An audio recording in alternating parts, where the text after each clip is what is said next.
Hi there. Hello. Good morning. Welcome to Shooting the Shelf, episode number 8, aka 138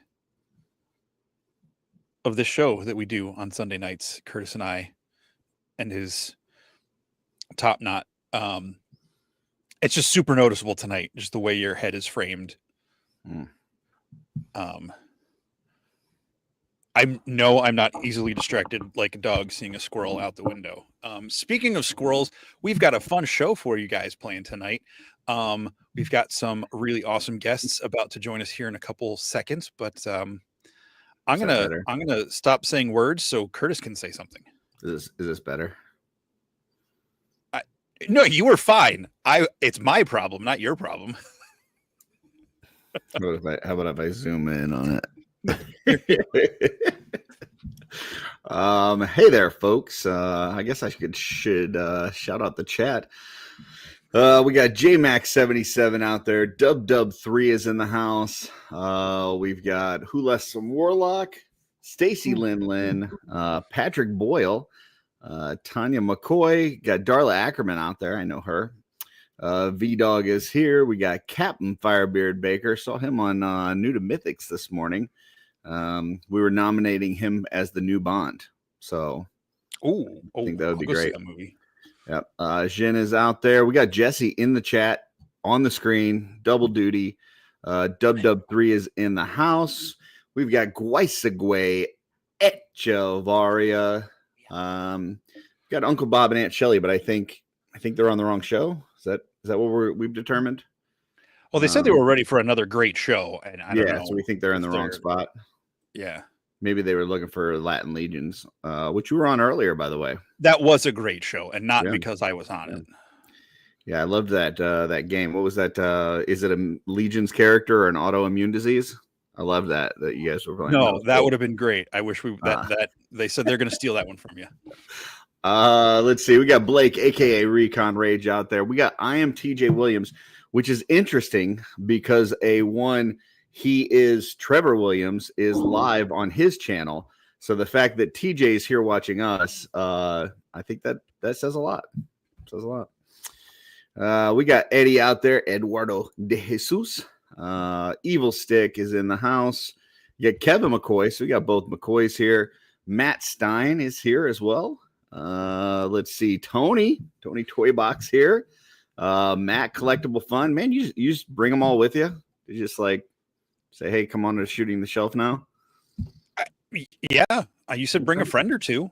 So I brought a few. Or 3 or 5. We got Kirby out there. Dave Orkin is here. We got Michael Casper in the chat. Carver Customs, Brian Lynn. So that's 3 Lynns, 2 McCoys. Got 1 Orkin so far. William Husted. Let me know, William. It's William H. Jose Sanchez. Scrolling. There's Stephanie Orc. So now we got 2 Orcs. 2 Orkins. We've got 2 McCoys. We've got 3 Lynns. We've got 1 Rivera because I see Mark there. Scrolling. And I think that's everybody. So, yeah. Yes. Oh, and we've got 2 Riveras because Santos. There we go. 2 Riveras. I mean, the Lynns are still in the lead because there's 3 of them. So there's 3 of them. Even when there's 2, there's 3. Correct. Yeah. So we got a couple guests tonight. So we didn't bring just 1 or 2. Excuse me. We did bring 3. Pardon me, folks. Wow. I'm a barbarian. Sounds like something that Graddick would do. That I don't like that taste it brought. Why don't you bring on our guests, Curtis, joining us all the way from really close to my house? Yeah. So we are. I mean, listen. If you're a Legion show this week and you're not doing a ZoloCon preview, what are you doing? You know, I mean, everybody's doing it. It's the hip thing. All the cool kids are talking about ZoloCon.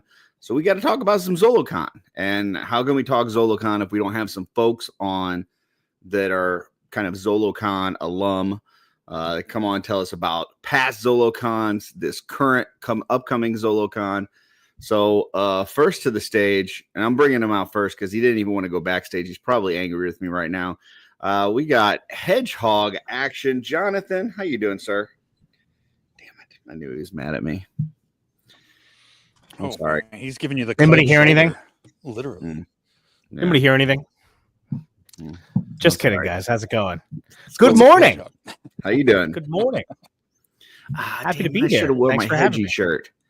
Can you get me my hedgy shirt? Thanks. Dude, don't make me turn Curtis, back you gotta around. stop calling for your wife to do stuff when I'm on shows with you. You're just really rubbing that lemon juice and salt in the wound, man. See, some people might have not Was he have rubbing? seen our pop and swap, so that would have been a perfect time for you to turn to the side, Jesse, and go, "Hey, sweetie, can you go give me?"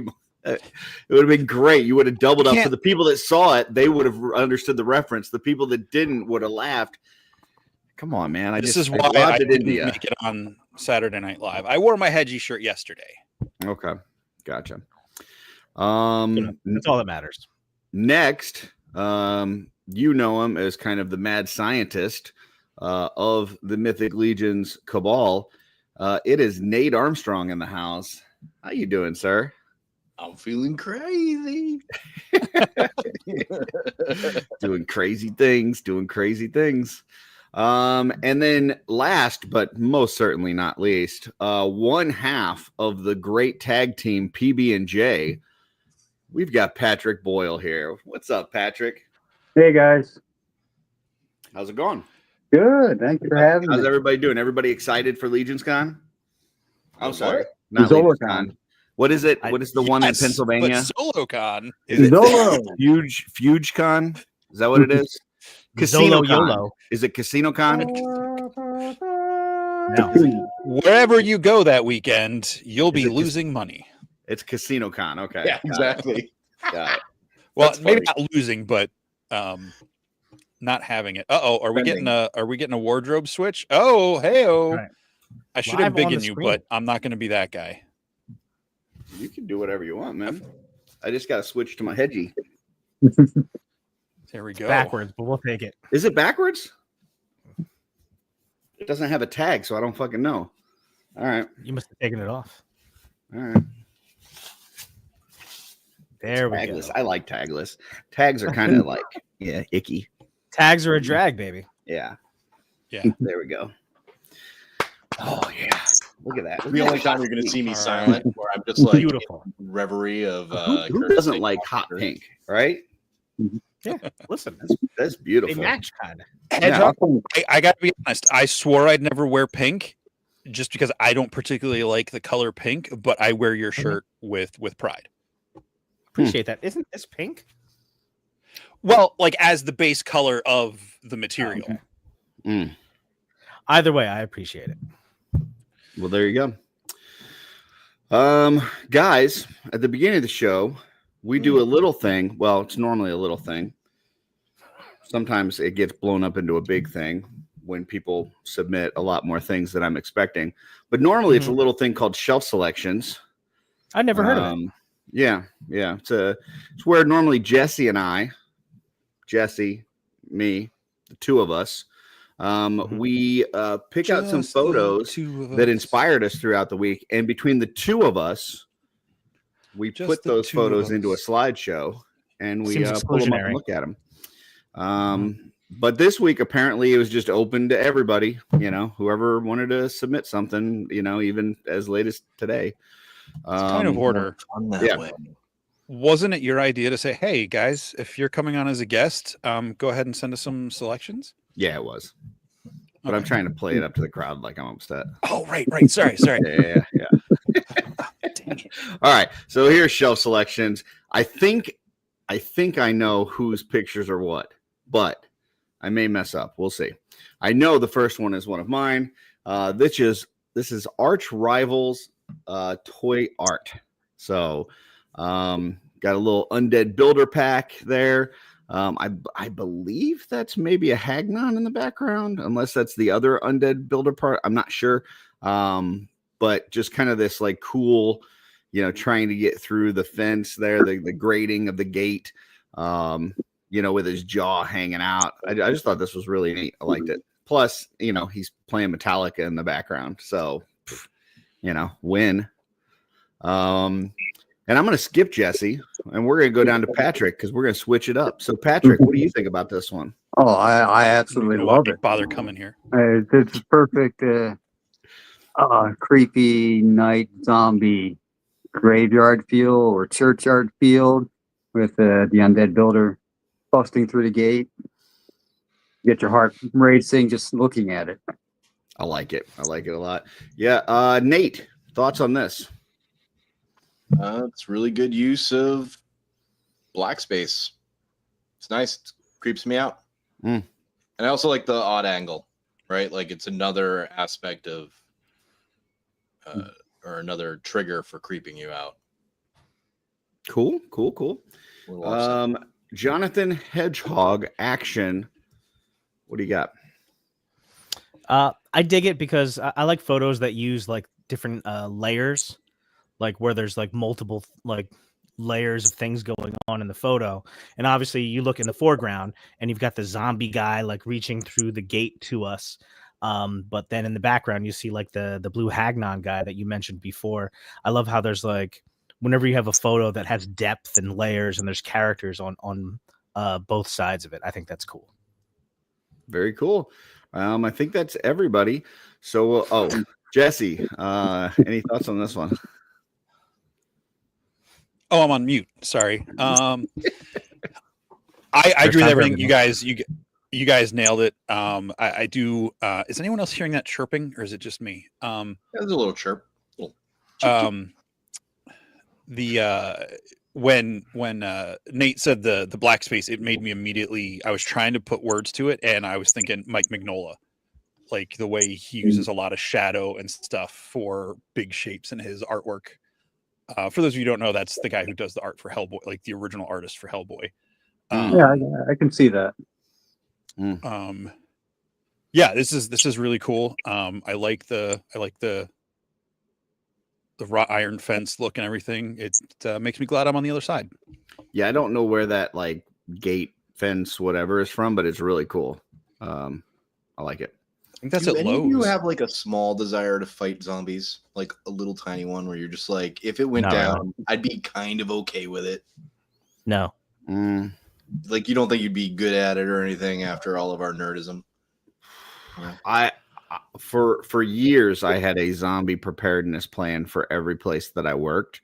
But I wouldn't say that I would be happy about it, but I think that I would at least be more prepared than not. So yeah. I'll say this, I'd rather fight zombies than like normal people. Yeah. Then I wouldn't feel bad about having to take them Well, out. which zombies are we talking about? Are we talking about the slow moving zombies or Shaun like of the Dead fast, zombies, crazy Shaun of the Dead zombies for sure. Yeah. But like if it was like those foaming at the mouth, like running faster than you can, nah. I think Walking Dead type is fine. Yeah. You know, like somewhat aggressive, but can't I'm really good with go that. for the 2-mile jog. Yeah, but if I wake up and there's a little zombie girl like standing in my doorway, nah, nope, I'm done. I'm done. Yeah, that's that. Like if it was my kids' neighbors or my neighbor's kids or something, like I'd be pretty upset. 2 miles is pushing it. If I wake up and there's a small child standing anywhere in my vicinity, I'm gonna freak out because they shouldn't be here. It happens in my house all the time. Yeah. Next one is one of Jesse's. Aww. Jesse, what you got? So this is waiting for it to go on my bigger screen so I can read it. Katie Coombs. Man, that chirp is really Katie Combs. I don't know who's got the I have chirp. No idea what this figure is, but I love it's adorable. This little setup. I believe she's got some behind the scenes shots on the rest of her pictures here. But yeah, it's just this cool little stone looking guy, you know, with a tree in this like nice little glade setting or something. I absolutely love it. It's just adorable. And yes, I would prefer to fight zombies and root people. I would definitely. I don't think I would last very long. Whereas, sucked at fighting zombies. Yeah, I would not survive very long, but I'd be happier to fight them than regular people. Is this like a toy line that anybody knows? Like, I've never seen this, so I don't know what this is. Or is it but- one of Looks like those a- looks people like a that makes Pokemon. those crazy tiny little clay sculptures? It's cool. I have no Yeah. idea what it is, but it's cool. I like it. So, Jonathan. It's pretty cool. Different than what I was expecting. And just I like the way the godlight is coming down. It definitely, you get the feeling that you're like in the forest with whatever this thing is, and like it has like a little unassuming, positive look on his face, which I like. Nate. I like that he's found a little tree to hug that's just his right size. Yeah, it reminds me of Lynn LaGuardia a little bit. Yeah. Yeah. I mean, Tree? No, the guy hugging the tree. Oh, right. Yeah. Yeah, no, the comment on the lighting is spot on. Like all of these nice little super. I think that is a mirrored lens that they've used, and because you have this really nice. It's not called vignetting. There's some vignetting. I think it's a vinyl figure from Dota 2. Right. I Dota think 2. that its name might be Tiny. So yeah, I'd be willing to bet that's like a 300 millimeter fixed lens. I was gonna say that with a nice bouquet. It's bouqueting nicely in the background. That's the term for that, like super blurred out. Yeah, around the foliage. Did you know Victoria refers to Jordan as my Jesus friend? Oh, nice. Yeah. Patrick, do you have any thoughts on bouquets? Not on bouquets, but I do. I like the sense of depth you get from a photo, and it's also got a nice little fairy tale aspect to it. Like you're in the dark forest, and yet there's this one spot of light, and maybe this little creature's going to help you. Maybe it's going to eat you. I don't know, but we should talk to it. Very cool. I believe next one is Jonathan's one, Mr. Hedgehog. Yeah. Just love this shot. Is just like regal to me, like the light coming in. I'm sorry. Like normally we window talk there. about the person that did this first. We like to shout out those people and recognize them. That's what I was doing, first of all. Oh, okay. Yeah, I don't know who shot this photo, but obviously whoever shot it is an incredible artist and an incredible photographer, and probably is the best photographer in toy photography right now, I would think. Whew. Right? Whew. Wow, that's a strong statement right there. Now, this is my man Rygon right here, Ryan Gonzalez.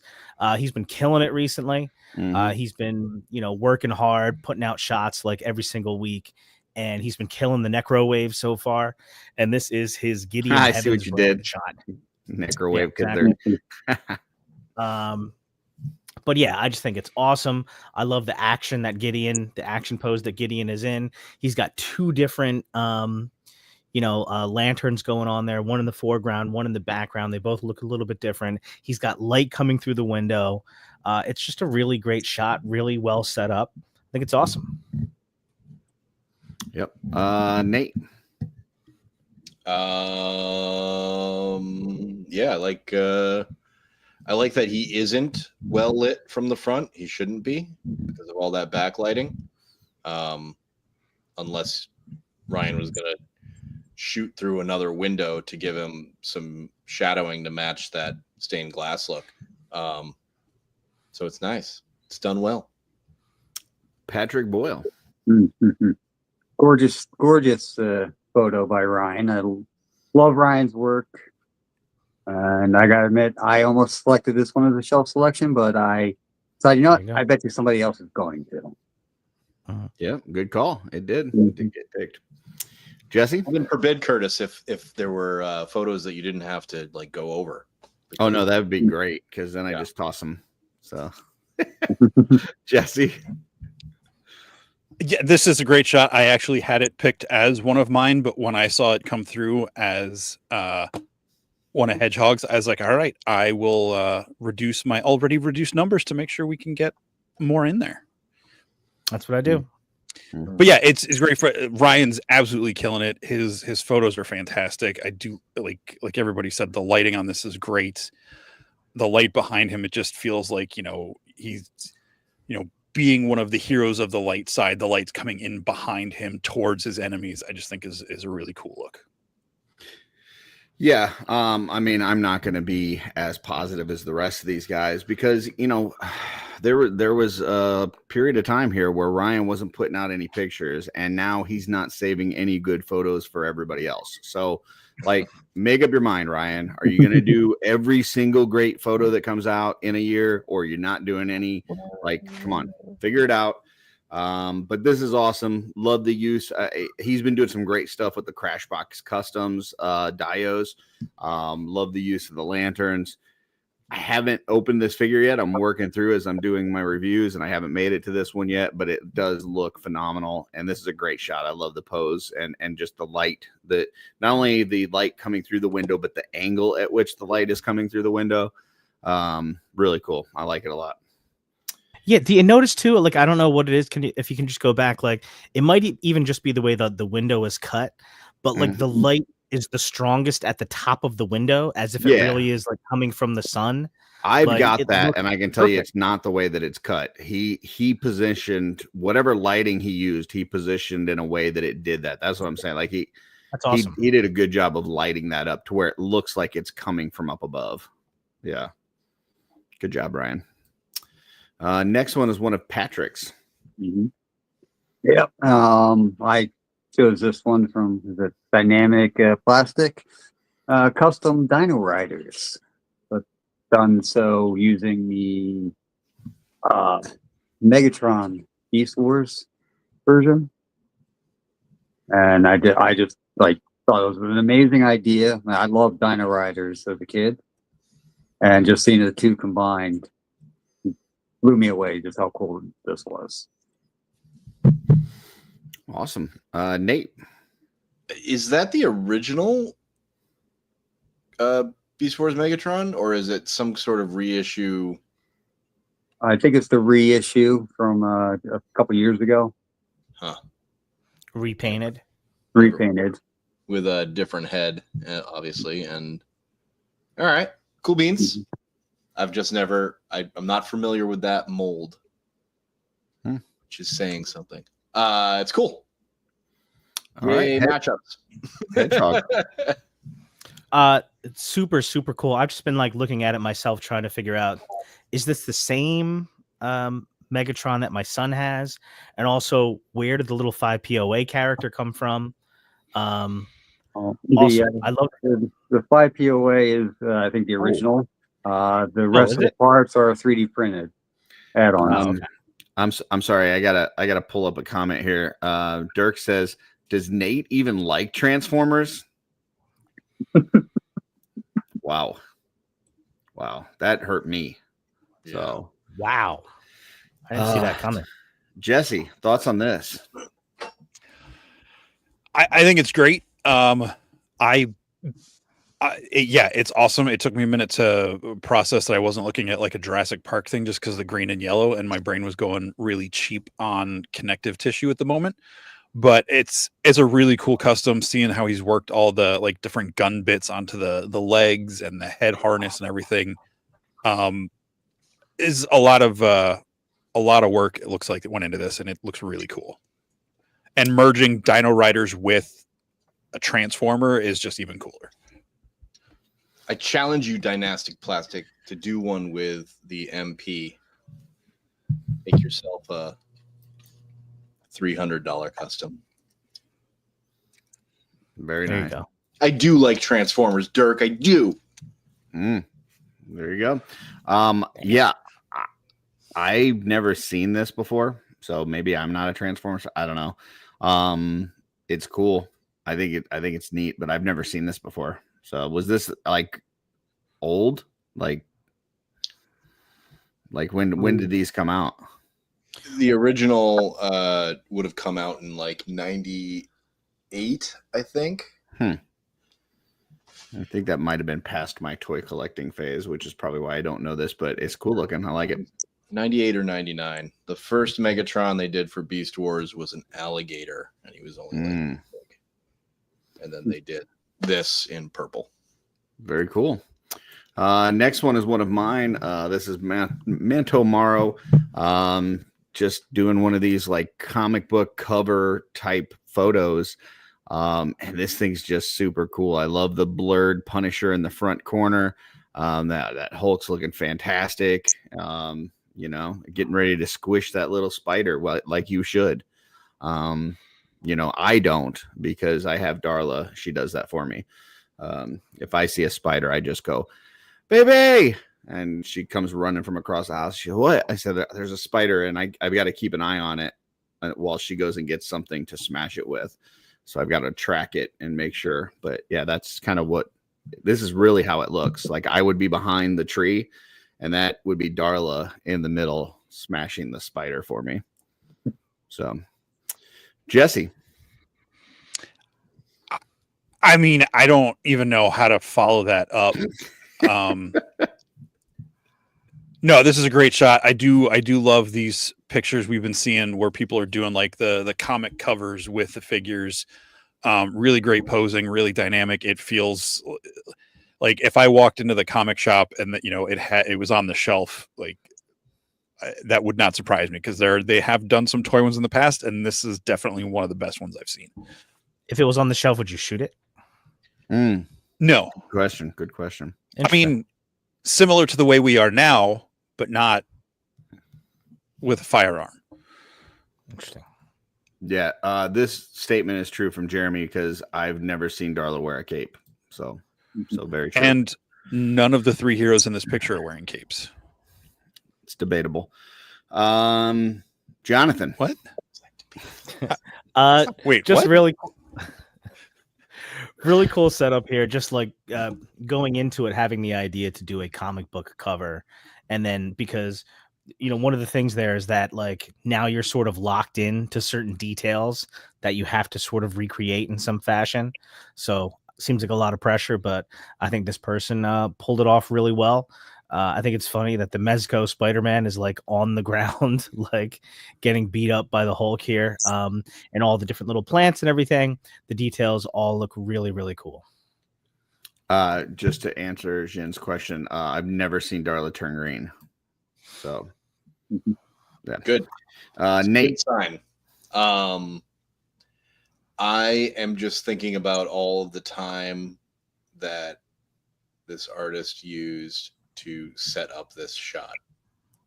I mean, there's just so many elements, and it doesn't look like a single one of them is a TV screen, and that's just fantastic. So I applaud you for taking the time. Looks like a 324 millimeter, I'd say, probably. Yeah, it's a nice bouquet. I think that's a here in the front. Yeah, a lot of good bouqueting. Yeah, I love the bouqueting. Yeah. God, guys, listen. Every now and again, you got to let me shine. We totally are. How can we stop you? Exactly. Patrick Boyle, thoughts on this one? Okay.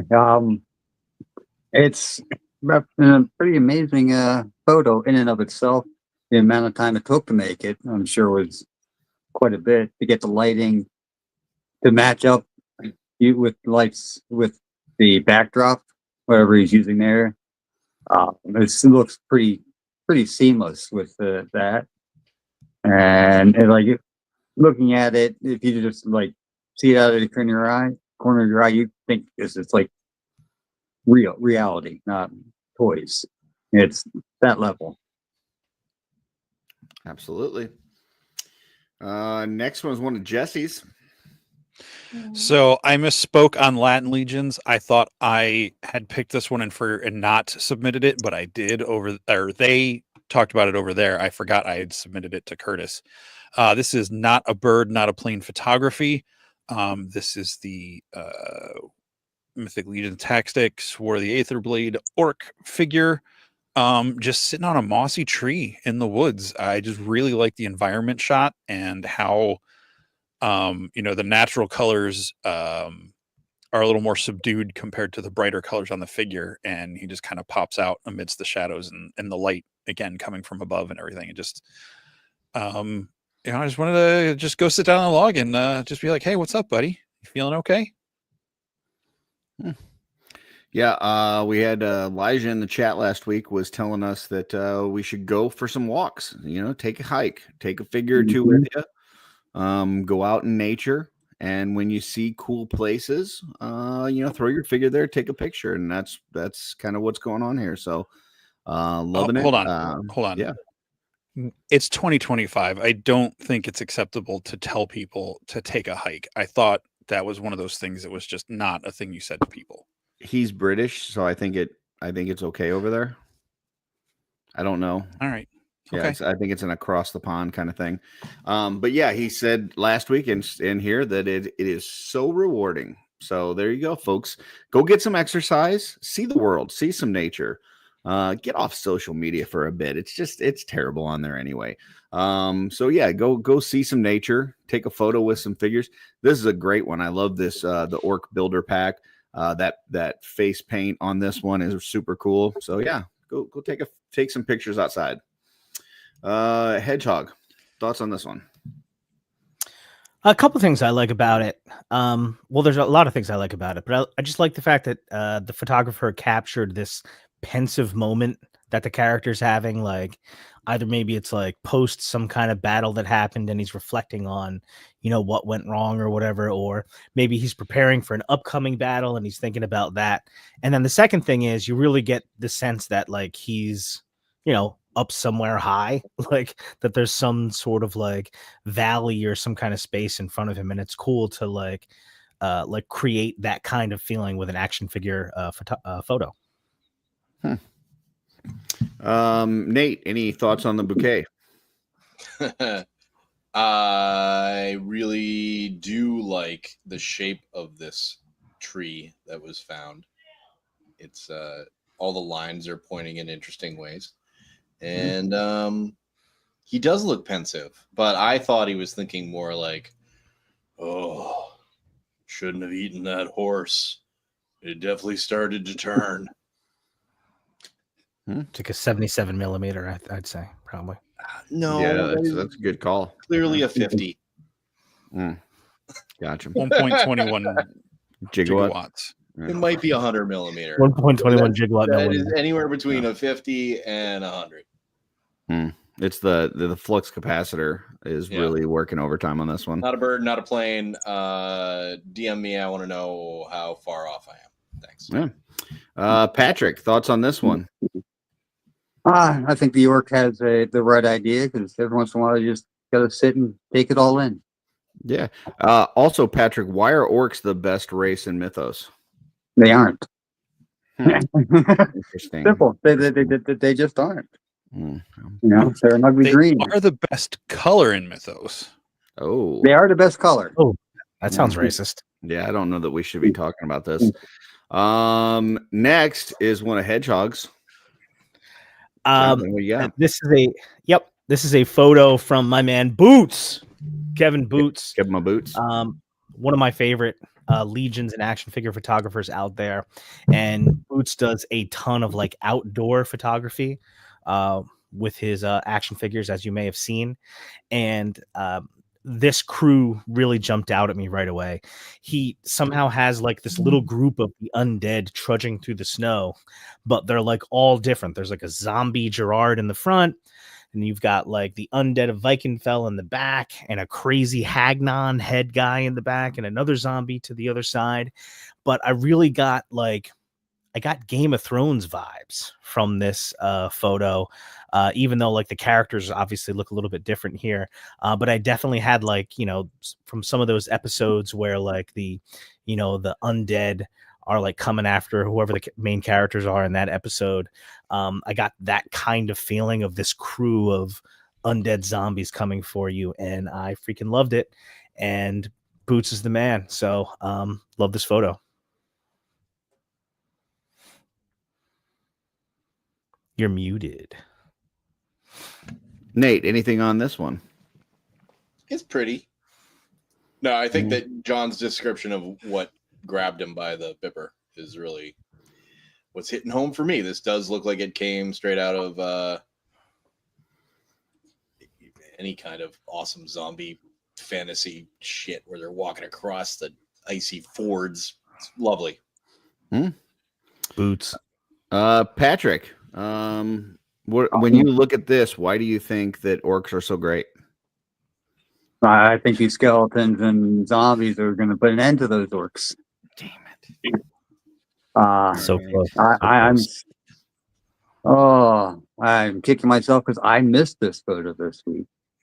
I love Kevin's photos, and I just like everybody else saying, it's very Game of Thronesy vibe to it, and it's just gorgeous. Like, it looks like it's not that like it's not sunset or anything like that, but it's like maybe at a time of the year where they're just like in Alaska where the sun just isn't up for more than like an hour or so. That kind of lighting.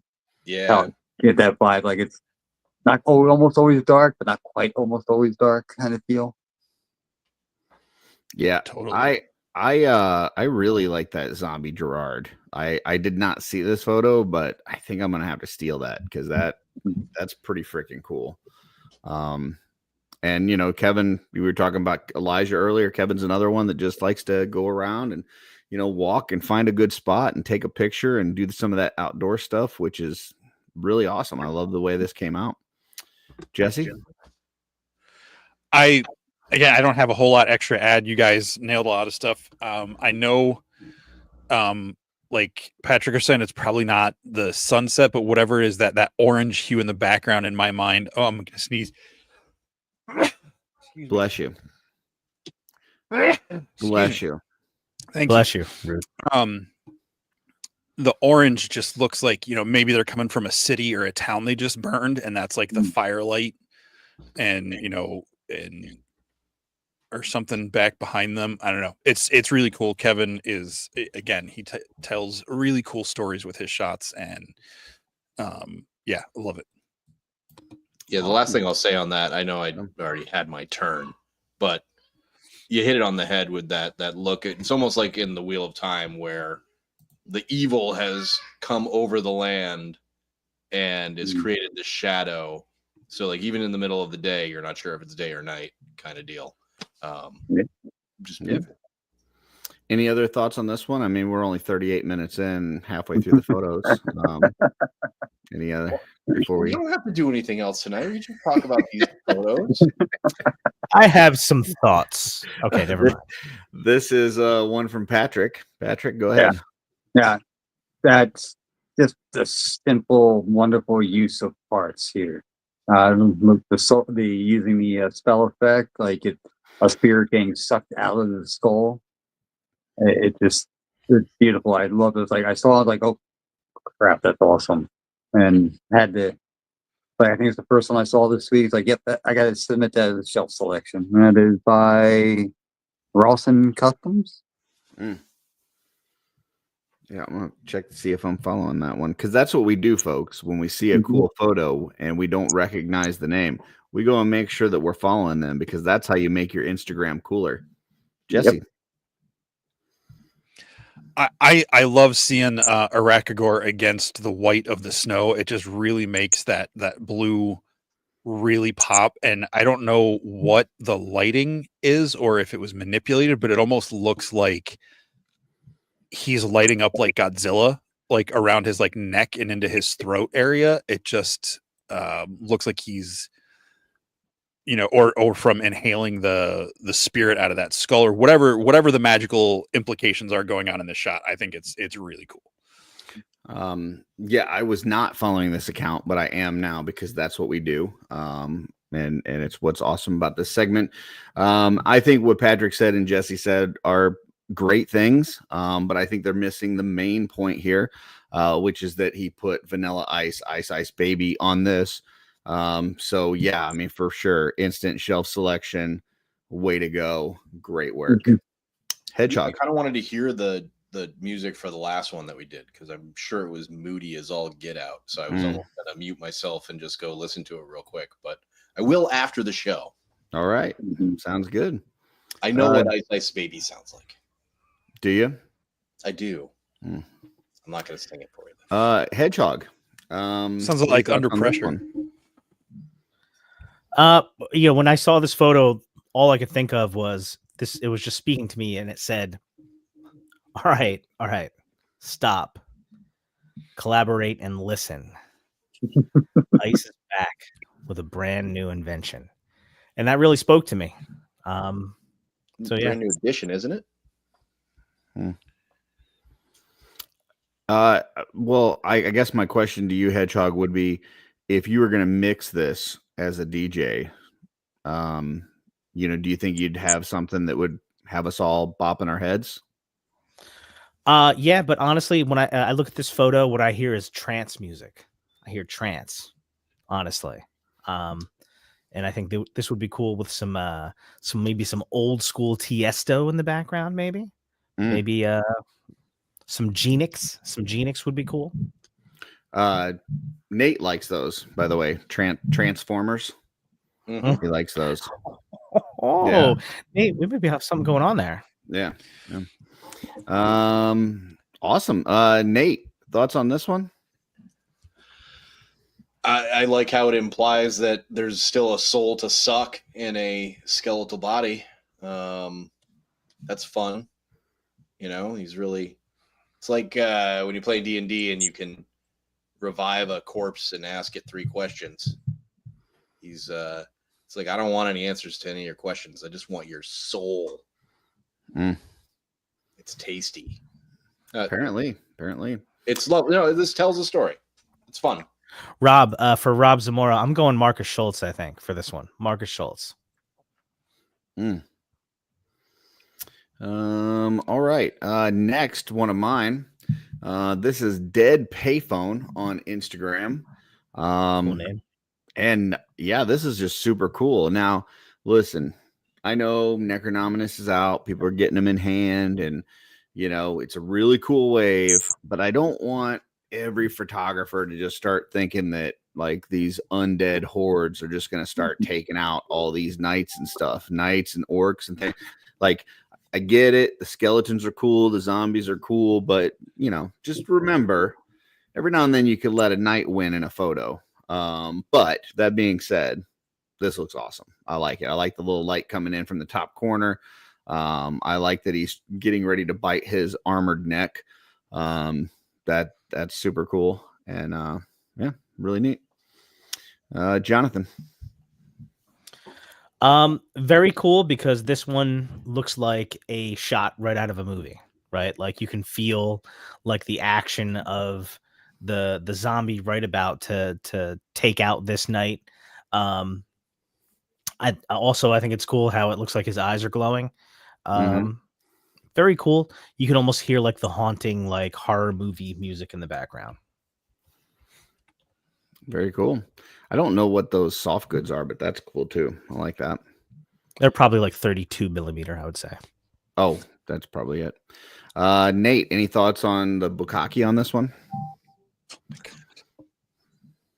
I like that you can feel the gravity, right? Like, this knight is going down. There's no question about it. It's not like he's still putting up any kind of fight to stay upright. He's falling down backwards. And he might survive. They might roll off of that, whatever the stair landing that they're on. But yeah, like you said, John, this is right out of a movie. And I feel the fall, right? Like I am that knight about to just be crushed by this zombie. And the knight is done for, right? Like it seems like he already has had the death blow. Look at the way he's already no. This is back. this is the shot they show you in the trailer to make you think that this is one of the guys that dies, but then they're going down and he rolls and he jabs him in the head with the knife. It's great. Probably has like a dagger in the other hand. Exactly. And it's like, Or he takes the dagger out of the zombie's sheath, uses it to stab him. Very cool. BB. Not crunchy but creamy PB. Patrick Boyle, what you got for this? I'm with Nate on this one. I'm thinking the Knight's looking bad for him now, but he's going to come out on top. Very cool. But yeah, it's a really cool photo. Sets the stage, but doesn't tell the whole story. Awesome. Jesse? I think you guys are making a lot of assumptions that this is a heroic knight that we should be rooting for. With all the wealth and land and things that he is owned and privileged to, the zombie might very well maybe in his rights to be coming after this guy. We don't know the story. So I think you all need to like check yourselves about your undead privilege before you start making assumptions. We don't know what the story is here. This I forgot about knight privilege. I'm sorry, Jesse. I just want to apologize. Or undead privilege. Non-undead. No, this is a great shot. You said going down and friggin' nope. The band, I lost it in an earlier round. Going down swinging. Fallout Boy. That was playing through my head. So thank you. That's not where I thought you were going with that. You talking about going down. No, all right. Yeah. Okay. Next one's one of Jesse's. I know Curtis likes snow pictures, so I picked this one. So this is SG Inc. _labs says Snowball. I have no idea what these figures are. I'm sure someone in the comments can tell us. I just thought it was really cool, really epic, really dynamic. I love whatever this mech thing is running at this dude that's just like doesn't give he just doesn't care. He's just standing there. So I just thought it was really cool. Yeah, I gotta check because I don't know if I'm following this account, so I gotta check it real quick. Apparently I am. I just missed this photo. But yeah, this is awesome. I mean, who doesn't love a good snowball? This is cool. I love the charging stance. Sometimes I don't know if that's one where they had a stand in there and then they photoshopped it out, or if they just got it balanced on that 1 foot. But I think this is really cool. I like it. Looks awesome. Hedgehog. Stephen King is the guy's name. Looks very cool. The mech thing, like there's almost seems to be like a Wolverine type thing going with the yellow coloring, and then on the one hand you can see like the laser claws or something like that on the end of his hand there. And then the dude who's just standing there with the M16 or whatever it is, I'm not sure if he's standing there because he's a badass or he just knows it's over. So he's just gonna be like, all right, you know what? He's just gonna like take the ending there. Super cool. My guess is this is a setup, right? They're not outside, I would think. But if that's the case, the lighting's really great. Yeah, totally. Do you think this is a setup? What's that? I do because I think that ground is fake. It looks a little crystallized, but I don't know. I don't know. I feel could be sugar. I don't know. I feel like you took that outside. It doesn't look like real snow though. Yeah, it does. That's not how snow looks. How many words do the Eskimos have for snow? It's 126 millimeter. Yeah, I don't see like a behind the scenes or anything, so I'm not sure. I don't know if it's outdoors or not, but I mean, it's enough for me to question. If it's a setup, they are blasting it with light. Yeah. So, and I think the background might be either LED or a background. But the point is, it looks amazing, and I think the lighting is incredible. And if I'm wrong, great, happy to be wrong. It looks amazing. Yeah.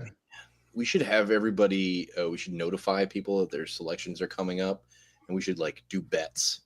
Who in this? I mean, the title here is Snowball. Who do you think is snowballing who? Which one is snowballing the other? I think the giant yellow mech is the snowball. Gotcha. And it's going to splatter all over his face. He's going to be like, ooh, that's cold and crystalline wet, and it hurts. Get a little bit in his mouth. Patrick, thoughts on this? Oh, you guys are coming at it like it's an attack, but if you look really closely at that mech, the face of it looks rather dog-like. So this is the dog and his running to his master. Your body's running. This has got you running to to his buddy, running to his master. You know, these are friends. There's no attacking here. He's about to get a big old hug. Or it's his suit and it's like coming and it's going to open up and he just jumps into it. Yeah. Open it up so he can jump into it. Got it. But yeah, I dig the lighting. I dig the dust, snow particles coming up off the ground behind the runner. It sets the scene. I had to zoom in on the Instagram to see that there's like an extra set of arms. Like there's an arm in the back, like holding what looks kind of like a lightsaber, and then one in the front holding a gun. I thought he had a crotch gun for a second, but it's not a crotch gun. It's another arm down there. I was wondering what was going on with that green thing. I thought it was like a jet stream coming out of his ankle. Made no damn sense.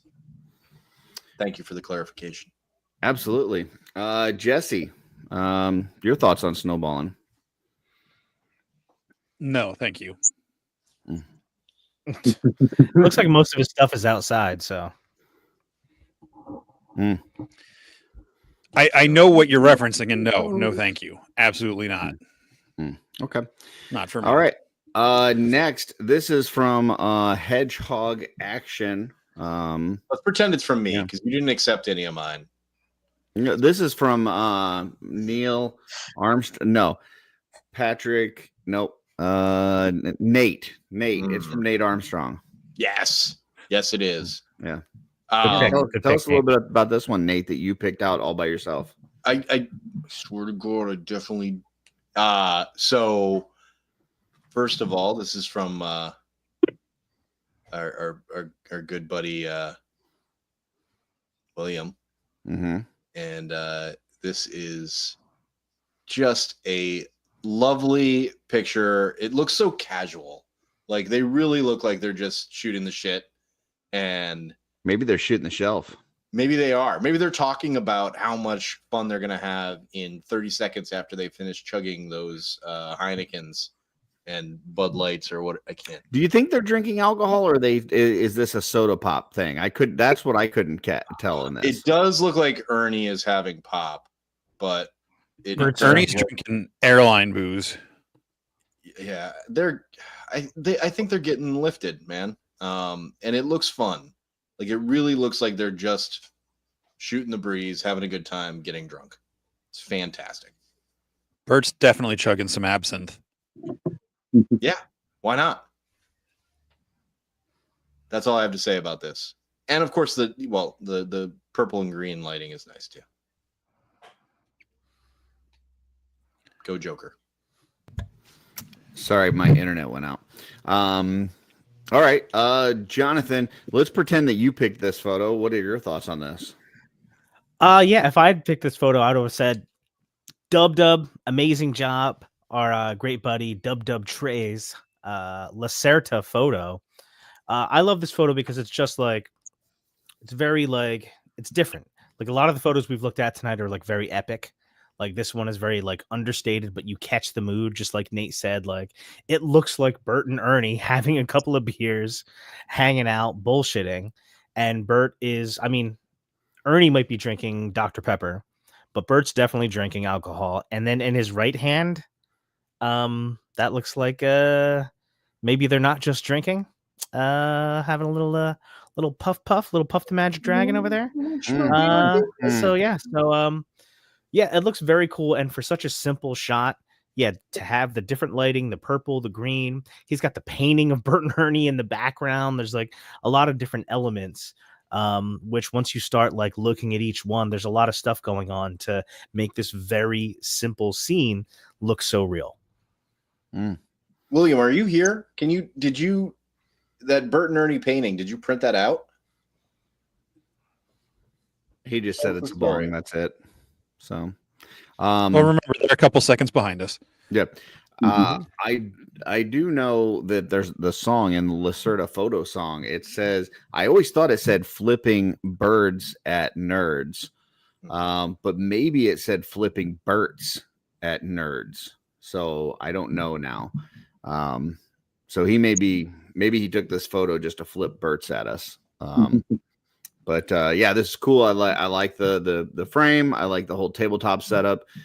These guys are just chilling. They're good pros. So, Patrick, Hey, it's two best buds having a beer together, maybe adding some bottle caps to the bottle cap collection behind Bert there. It's a nice, cozy photo. It puts a smile on my face. Although Bert always looks angry. well, apparently they met in the Navy in 1976. So there you go. Jesse, thoughts on these two living together? I think this is a fantastic photograph. The lighting, the staging, everything of it's great. I think you all are missing out on a major point of this. This picture is sinister.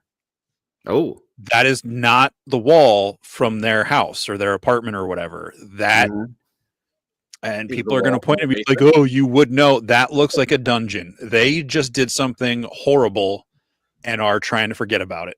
are you accusing We'll them celebrate it. of being in their basement doing nefarious things? I said dungeon. I didn't Which say is basement. typically above ground or underground? It doesn't have to be underground. Okay.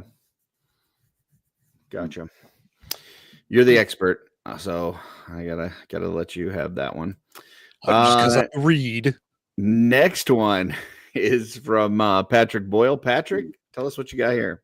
I mean, just look at that glorious, glorious custom by the MK Ultra Customs. I know. Do I have to? I want to try to sleep tonight.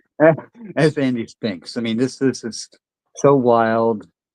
It's so completely awesome and insanely creative. Use of parts by even just using the antlers coming up through the skull, adding the extra arms on the back, adding the extra skull on top of the skull, the colors. It just speaks to me on so many levels, and I love it to death. Very cool. Nate might finally have something to say on this one. Yeah, Nate. Now that we've got a photo where people aren't using parts as they were intended to be used, this is where you shine. So tell us a little bit about this.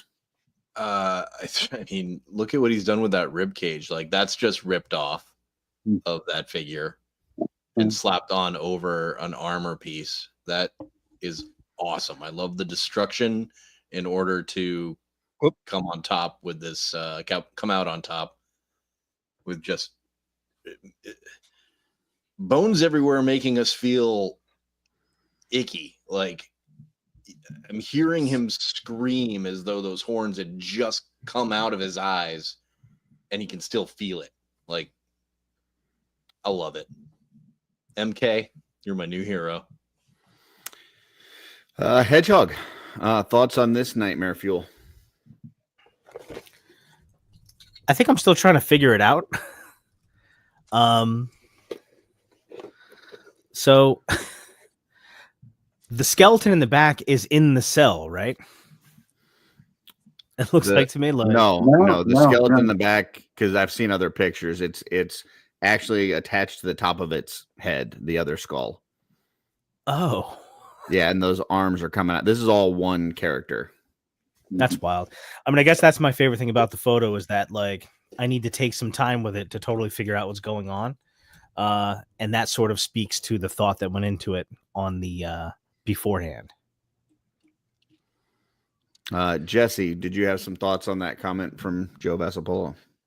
Yeah, I'm pretty sure Nate's 100% right. That is just the rib cage ripped off and glued on over the Xylernian guard torso, it looks like, or one of the soft good. Rib cage is from Wolf King Customs. It's the chest plate Wolf King. That is the chest plate? Sculpted. Yep, the demo sculpted. Oh, all right. I stand corrected. I stand corrected. Well, it's still cool. Yeah. In fact, and that makes it cooler. I knew what it was the whole time. I knew. Did you? I suspected, but I didn't want to throw it out there and act like I was sure when I wasn't really sure. So, sorry, I like doing that. Especially when I'm wrong. I think like the horns coming out the eyes and then another skull on top. Like, I don't know. Well, I mean, I guess I don't know how any skeletons see without eyeballs. So I guess it really doesn't matter if he's got horns coming through his eyes because he doesn't have eyeballs anyway. Maybe they travel by sound. I'm not sure what's going on here. It makes me think too hard, and it hurts my brain, and I'm not going to be able to sleep tonight. So, Jesse. I mean, the fact that there are skeletons that can walk around in this world, it doesn't matter to me what organs and parts they still have. They can do whatever they want. Definitely nightmare fuel. This is definitely one I had in my selections as well that I cut out, and I'm glad I did because it was good to see it here. The antlers growing up through the eye sockets is creepy as all get out, and extra head, extra arms. Like, no thank you. It's awesome. I love that they had to see this before it happened and decide, okay, I'm going to cut off the nubs on the end of the horns. It's going to be worth it. And then I can jam them in here. I'm pretty sure that the ends aren't still on there. But good for you, taking the scalpel. All right. Next one is one of mine. This is Who Less Some Warlock on Instagram. That's Who Less Some Warlock. Who.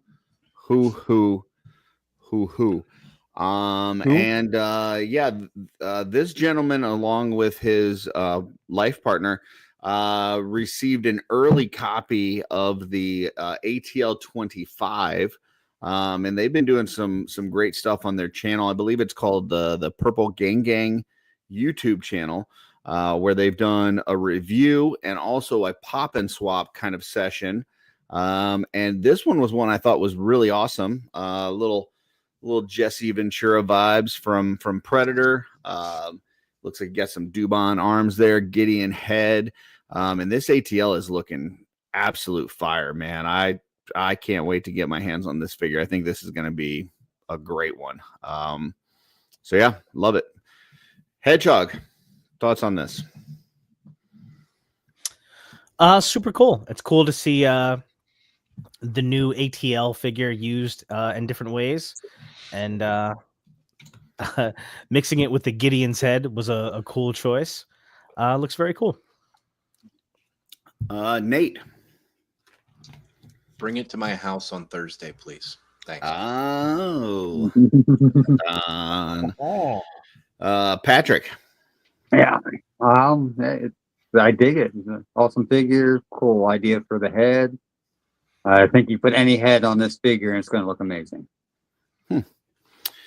Jesse, do we have time to bleed? No. Okay. Thoughts on this figure? I don't know what figure you guys are talking about. I just see a head floating, so I don't know what you're talking about. It's a really nice looking head. You got Darla with that one, just so you know. She's over there giggling like an idiot. Well, good. I'm glad sometimes my jokes land for somebody. And if it's Darla, all the better. No, this is great. This is cool. It's my brain is adjusting to seeing more like real world modern looking things with Legion's parts. It kind of confuses me, but it's really cool. I just gotta say, Horseman did an amazing job on that camo. Like that, the gun and the pants look fantastic. Like it's just a beaut. So it's a beaut, Clark. Next one is I think Hedgehog, or is this Jesse? Yeah, that's me. Is it Patrick? Okay, we're done. I guess we're done with Hedgehog and Jesse. I couldn't remember where we were. All right, Patrick.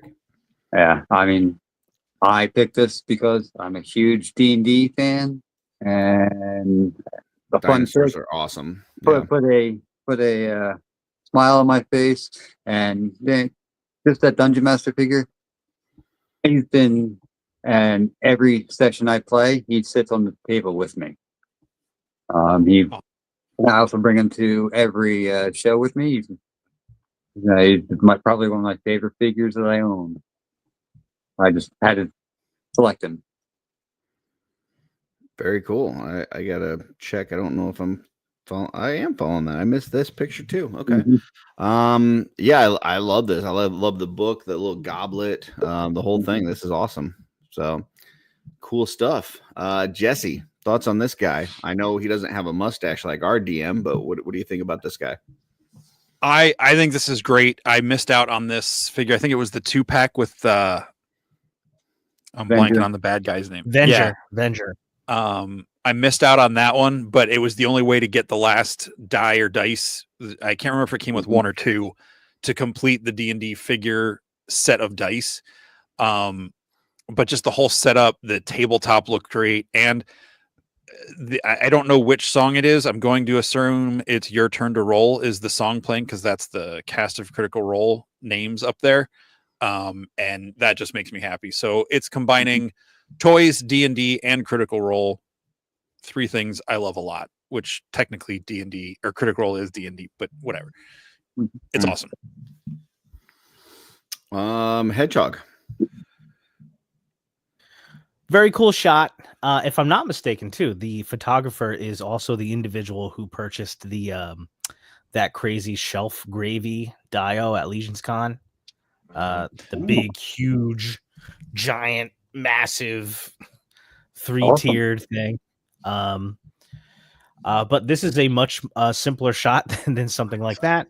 It's cool seeing the dungeon master there with like all the different die there. The only thing that would have made it cooler is if there was a 4 horsemen die in the foreground. I actually had to check that while I was like looking at it. Like, is that no? I thought the same thing. I was like, And Nate, thoughts on this one? It's cute. I like it. I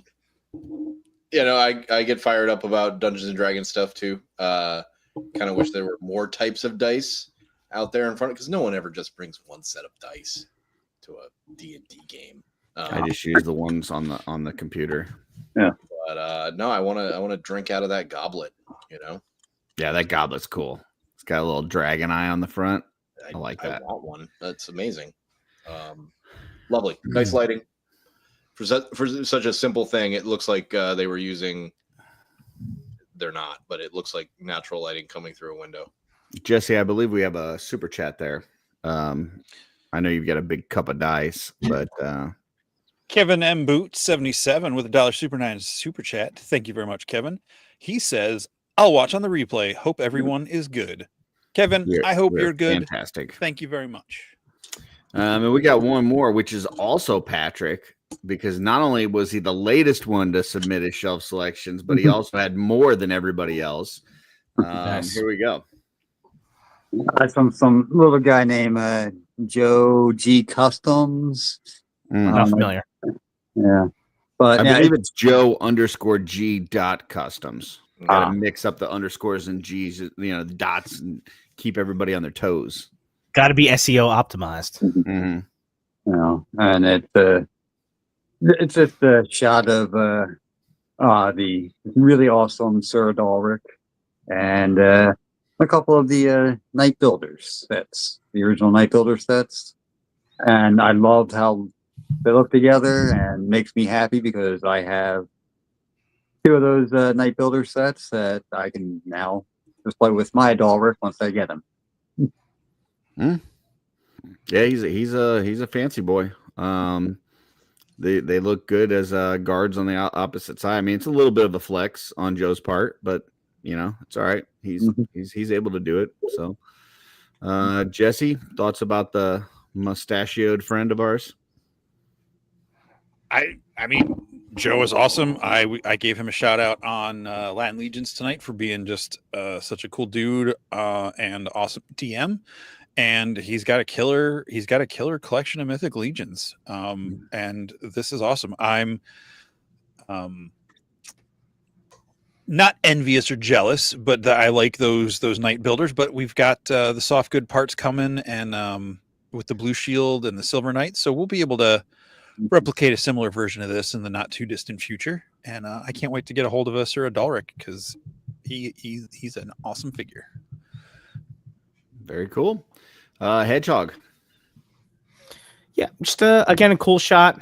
I can't wait to get Sir Adalric myself, and it is cool to see like a little bit of the evolution, right, from the prior figures to the present day. So that's cool. Awesome. And Nate. And Joe is also much shorter in person. You might think. Interesting. Yeah. Nate.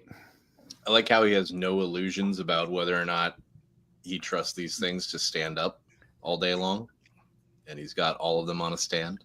Yeah, he loves those little Kaiser stands. He's a big fan. Yep. I just want this figure, you know? I did a tiny little order, and when you do tiny little orders, you don't get your stuff until the end of the show. So do the all-in, people. Just do the all-in. I do like the pauldrons on this figure, how it's got like the little it's got the Aetheron on the one and then the little like ornate thing on the other, but they pop out and you can pop different things in there. I think that's kind of cool. So beautiful. Before we move out of shelf selections, yeah. I just want to give a shout out to Matt Stein, who has been doing one of the ones that I did send in too late, so it's not going to get featured here. But it was just one of I can't remember the name of the program. It's Pixel something that is using to animate just photos of his shelf, and he had his whole crew there just dancing. And to see Mythic Legion's figures animated with AI, it's just like, is it gross? A little, but it's also awesome. Oh, it sounds like we got a difference of opinion there. It's not for me. Part of what's cool to me for like about stop motion is like the idea that like the person actually did it, like, and it looks so cool. Like, I don't know, dude. Like I said, different strokes. It's so hard. Like, there are people who are doing it really well right now, but like the time and effort that goes into it, and it's still never as smooth as you want it to be. Exactly, though. That's why it's so awesome. Like, I could make like an AI animation. That's not very, like I said, different strokes. Yeah. I think there is something to be said for the phrasing of your prompt. There's some intelligence there. Yeah. That's it. That's all I got. Beautiful. Speaking it might not be official shelf selections, but I've got two pictures from Nate. You're gonna have to tell us who they're from if you remember. No, I don't remember. That's Jonathan Hughes. Okay. Thank you. Oh, that's right. Okay. It was like Saturdays are for Scaphoid. So that's Jonathan Hughes. Using some Charbot that new parts He's there. using some Charbot. He's using some the legs themselves are from another printer. And then I think that is a Von Burke head, I think. Correct. So like just grabbing some from, 3 different makers to make something new. I think that's fabulous. And this one, the Turpiculi is going to like open up so many cool options. And this is just simple. It's just like, I'm going to grab the cloak and toss it on there. And it's creepy. Awesome. I love the idea of putting the robe on it. The Maxilius. Yep. I love that robe. It's so good. Sorry, Curtis, you wanted to say what? I was gonna say I saw Zombie was in the chat. How they do that with Zombie drops tomorrow morning. It's normally they're like 30 minutes. His went significantly longer because we were talking about these figures that he's done from the old forum before the Cabal was a thing, and he's done a lot of them. So it's a really good one. Just wanted to throw that out there. Zombie's been around doing this thing since before a lot of us were even into customizing, and I think it's a really fun one. So awesome! I look forward to that one. Awesome. I really love his real quick. When he does the... Go ahead, Jonathan. I think Jesse has a little delay, but go ahead, Hedgie. Yeah, I was just gonna say I just love his like when he does like the really cool colors of like the Hellfire Goblins, those characters. Some of my favorites. Super cool. Go ahead, Jesse. Oh, he's back. He's gone. Well, meanwhile, we have a $5 super chat here from Wholesome Warlock. Morningwood Forge Academy hammers, hot steel, hard, flames licking, sparks flying, strong hands gripping, shaping shafts with skilled, sweaty swings. Purple Heart. So there you go. Carver Customs. Let's see. He says the legs and the body are from John Moore, Raging Ogre Studios. He also says he'll have some of those parts at Muskecon as well. So I know that's also where he's going to drop his next series of Charbot parts. So that'll be cool. Awesome. Let's see. Can you hear me now? Yep, We can hear you You're now. Mm-hmm. Okay. Yeah. So I think we're all caught up. Now, you said you had some stuff, some other like slides or something to pull up, Jesse? Yeah. Let me get those pulled up here. I can remember how to use the software.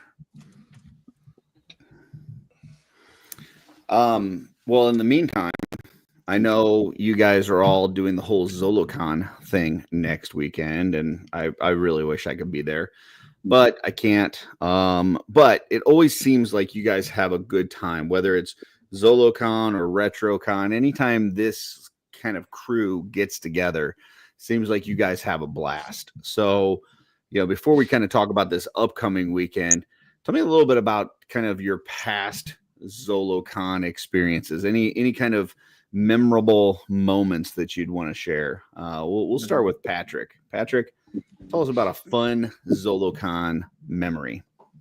I'm going to go with the first ZoloCon I went to. I was actually going just as a guest. Like last one I actually went to as a guest was February of 2020, just before everything shut down,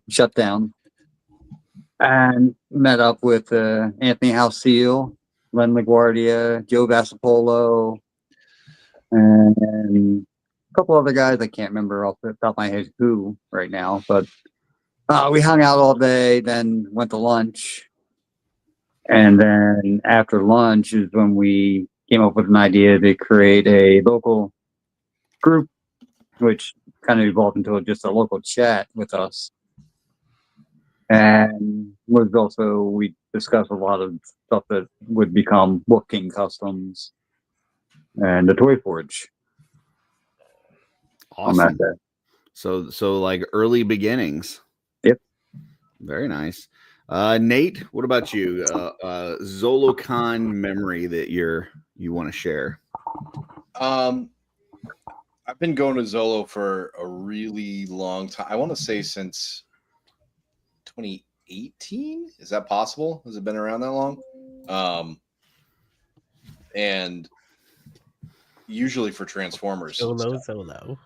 And it was just really neat to like come into Mythics in late 2019 and then see the Horsemen at shows like Zolo with a little tiny table with just a few figures on them.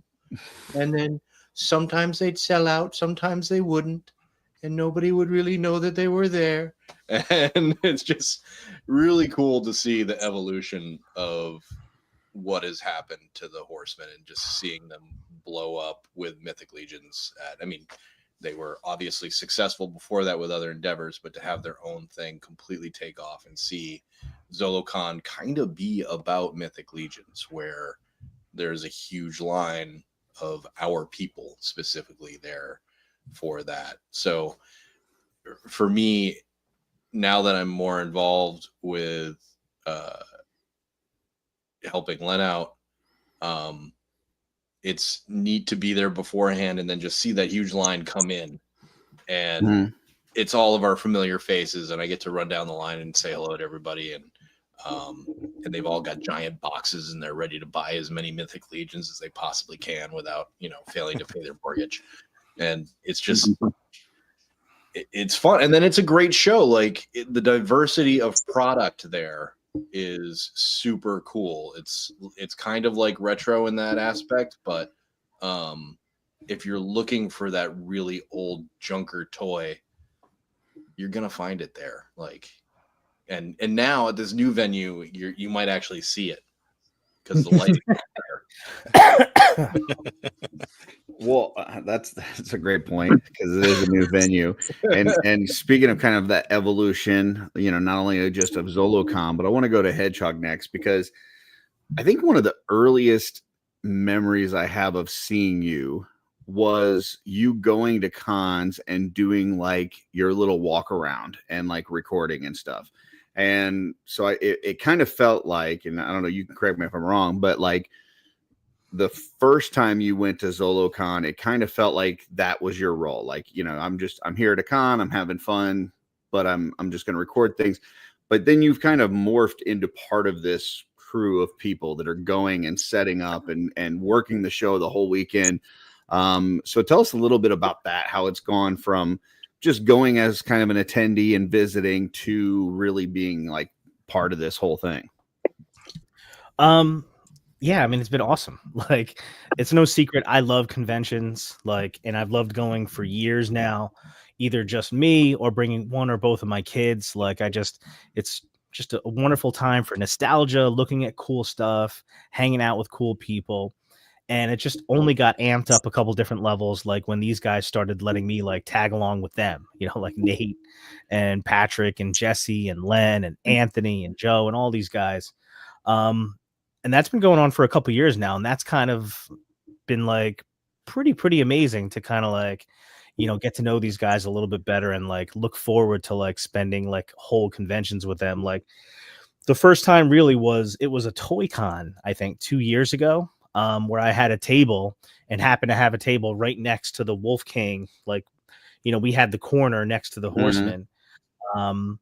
And like, it was just 2 days and we kind of hung out together and Nate threw me a few liquid deaths. And it was kind of, Nate had the cool quote that I'll never forget after that was that shortly after then, I ended up in a chat with these guys on Facebook and Nate said, our friendship was forged in the fires of convention. And I was like, what a fucking awesome way to put it. Like, you know what I mean? Like, how freaking cool. And like, what were you selling? Just like figures and stuff? Like, yeah, I've set up product. Yeah, I've set up at ToyCon New Jersey a couple of times at ToyCon, and then one time last year at the Lehigh Valley Toy Show. And all of the crap that I have, all of the toys that I have, I bought all of it to keep. But it's just like you don't have room for all of it. So a couple of times I've set up at toy shows just to sell off the excess stuff that I never opened or that I don't have a use for or whatever. So I literally was just there and set up, a bunch of my stuff. I think I had Chase with me or whatever. And, I knew Len already. I didn't really know, Nate yet, but like we got to know each other a little bit that weekend. And like, yeah, it was just awesome. And like, we just kind of all like clicked. And I gotta be honest with you, I've just been happy and kind of like pumped up to be like, sort of like hanging out with these guys, like, before conventions, during the convention, after the convention. And I'm looking forward to like going to this new venue with these guys now. When it comes to a ZoloCon memory, like there's a, a ton of them, but one that I can sort of connect to this group happened last year, actually. And it was, it was the last ZoloCon that we'll have at the Fuge, it looks like, which is good and bad because that was a really, really, really cool and unique venue. But the convention really outgrew the venue. So I'm excited to see, what this new venue holds for us. But like, it's nuts. Like the Wolf King table was the Fuge is basically a giant circle, right? So it's like, the convention, the main part of the convention is like a giant donut, and there's tables on the inside of the donut and there's tables on the outside. And then there's some spillover in a couple of different areas.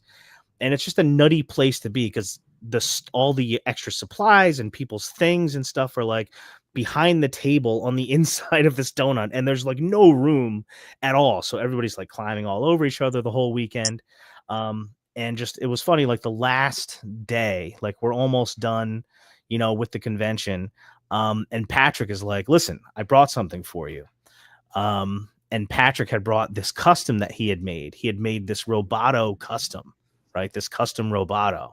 And he had remembered, and I don't even remember what my post was. I made some post at some point a long time ago about how my favorite Masters of the Universe character was Roboto. And I had like a few different Robotos from the different lines.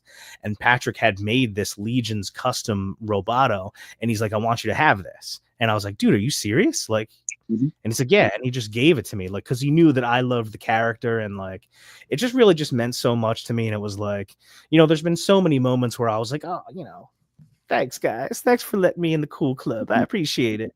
But like, this was like a really cool personal thing from Patrick that always meant a lot to me, and I'll never forget. So when you say like a ZoloCon memory, that's the first thing that pops into my head. Cool. Wow. All right, Jesse, your turn. Like you've now kind of become part of this thing, and people know to stay away from you during setup. But tell us about your evolution within this whole ZoloCon group, and any kind of memory that you want to share. Yeah, 2022 was the first ZoloCon I went to. It was the first thing I went to after joining the Cabal and really getting into Legions, and excuse me, right before I started doing the custom. Like, I was planning to customize, but I hadn't done anything yet. So Sean and I went there together. It was a lot of fun. And then, you know, went back in 23, and Len was like, oh, you know, if you're here, you know, you can help out at the table. And then it just turned it, like, it was just this, each year it felt like I was getting a little bit more and more involved. And then last year's when I officially started, like, as part of Wolf King. And, you know, coming back this year, like, I got to design the layout of the table, which is, you know, Len's approval, guys. You'll see that in the chat coming up where stuff's going to go and everything this week.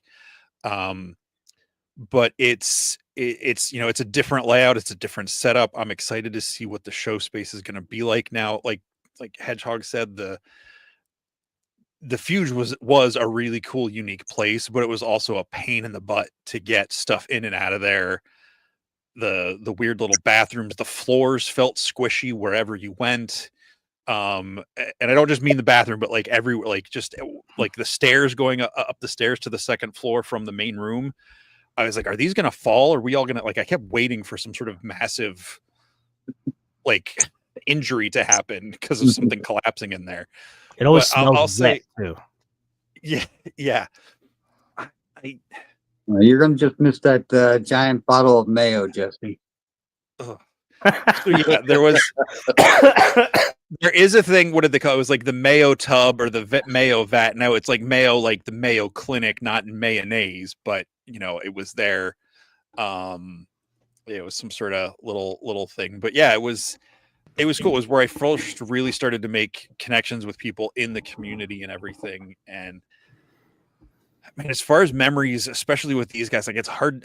It probably wasn't Zolo. The thing I'm thinking about was probably at Retro when I made Patrick mad and he was going to stab me with a fork at dinner. Is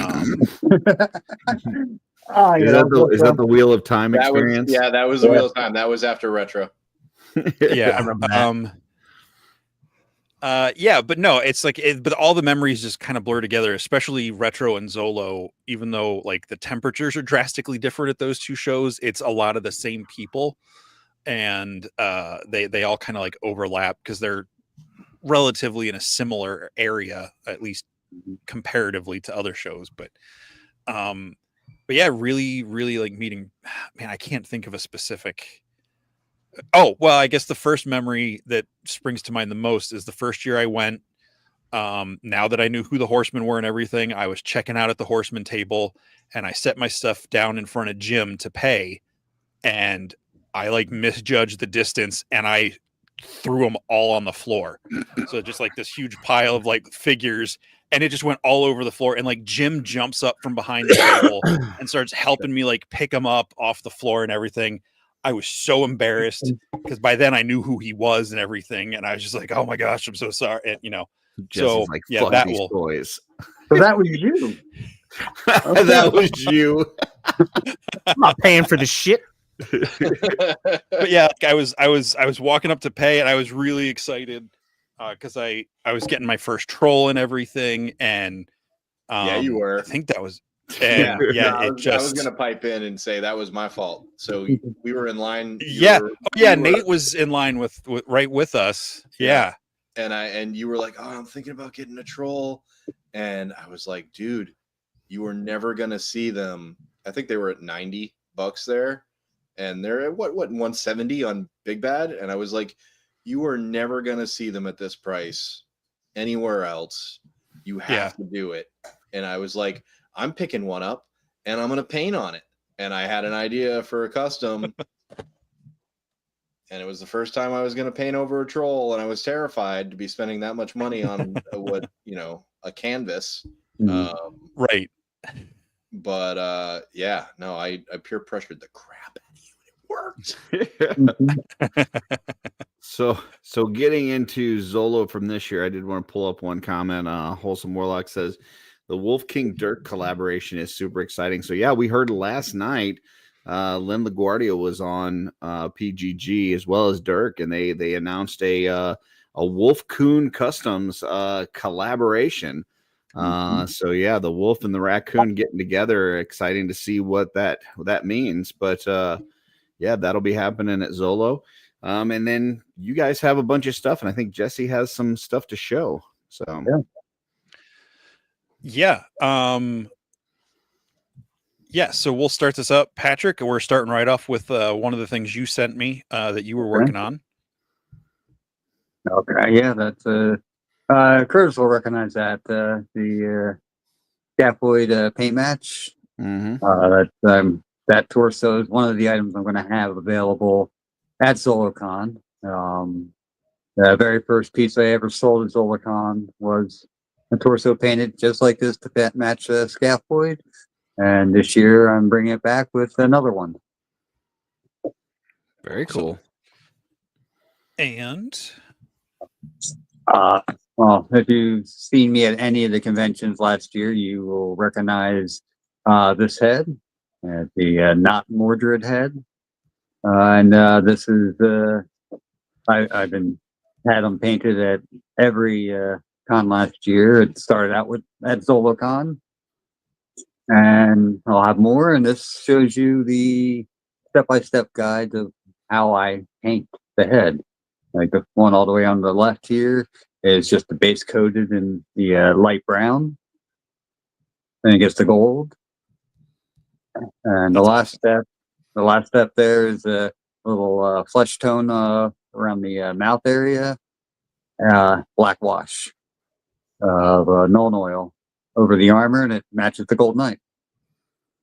And it really does. If you want one of these guys, get there early because they always go. These are the first to go off of Pat's tray. So. Yeah, I have 4 of them ready to go.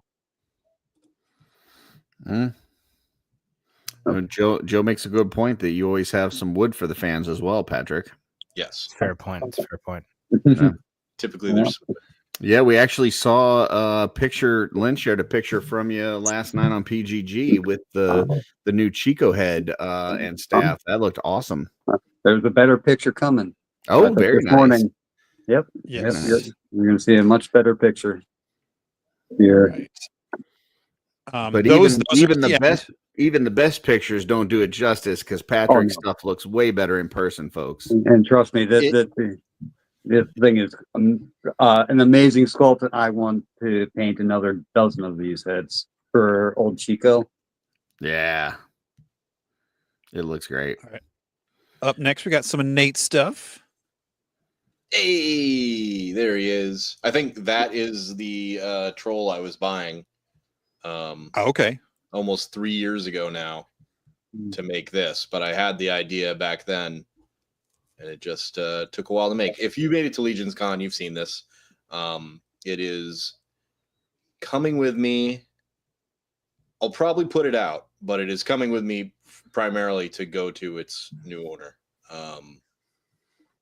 But we'll see. We'll see what kind of room you have on the table there, Jesse. I haven't seen your schematic yet, but everything I have is big. So.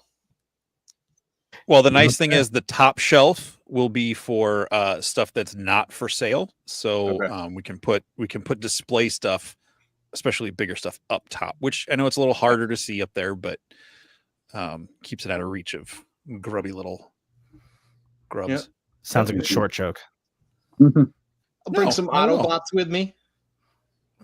Bring some bots. Bring some cons. Some sad Autobots. Some sad Autobots. Oh yeah, you like those? Man, those like creepy black tears. I want to spend a little bit more time on his face, Bumblebee's. But I didn't think that was the head I was going to use. What do you guys think? What do you think of that head choice? Do you hate it? Creepy. I love it. No, it's perfect. I dig it. I was using a lot It of the creeped me out when I first saw it until I realized what I was looking at, and then I was like, "Oh my gosh, that's great!" Yeah, it took a knife to the top to take off that top crest. Yeah, and Goblin Builder horns slapped on there. Yeah, I just whenever I see this picture, I just keep looking for parts that aren't supposed to be in that spot. I think the best one is the who's the ogre vamp? Decebalus? Decebalus, yeah. I use the Decebalus wrist guards on the legs on the lower calves as like Let's see that. like bell bottoms on Sideswipe, Yeah, and they look so good. Like, Mhm.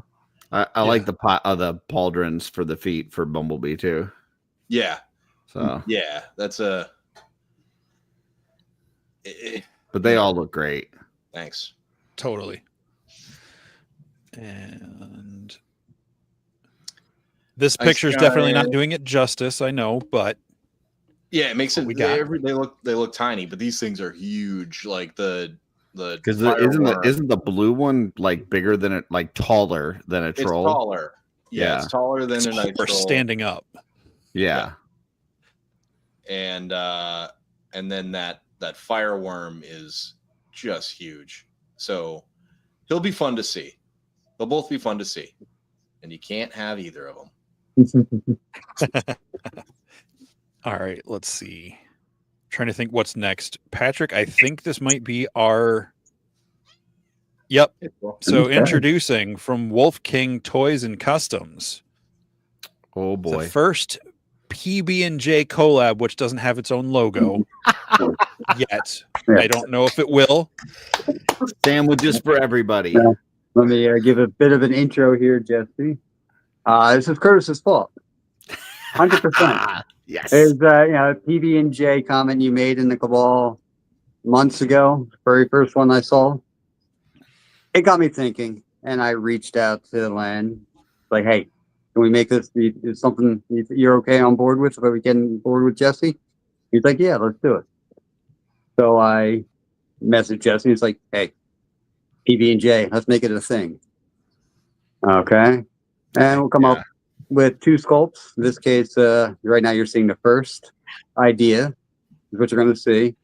And with a P, it was my idea for what this one sculpt was. And with PB, from PB&J, my mind went PB, peanut butter, nuts, peanuts. And Jesse, if you want to show what it is. Yeah, let me. I had a different slide in between here. Let me scoot to it. All right, so this is your first painted one. Ooh. And we got ourselves a squirrel. Nice. We This got is awesome. It's really slick.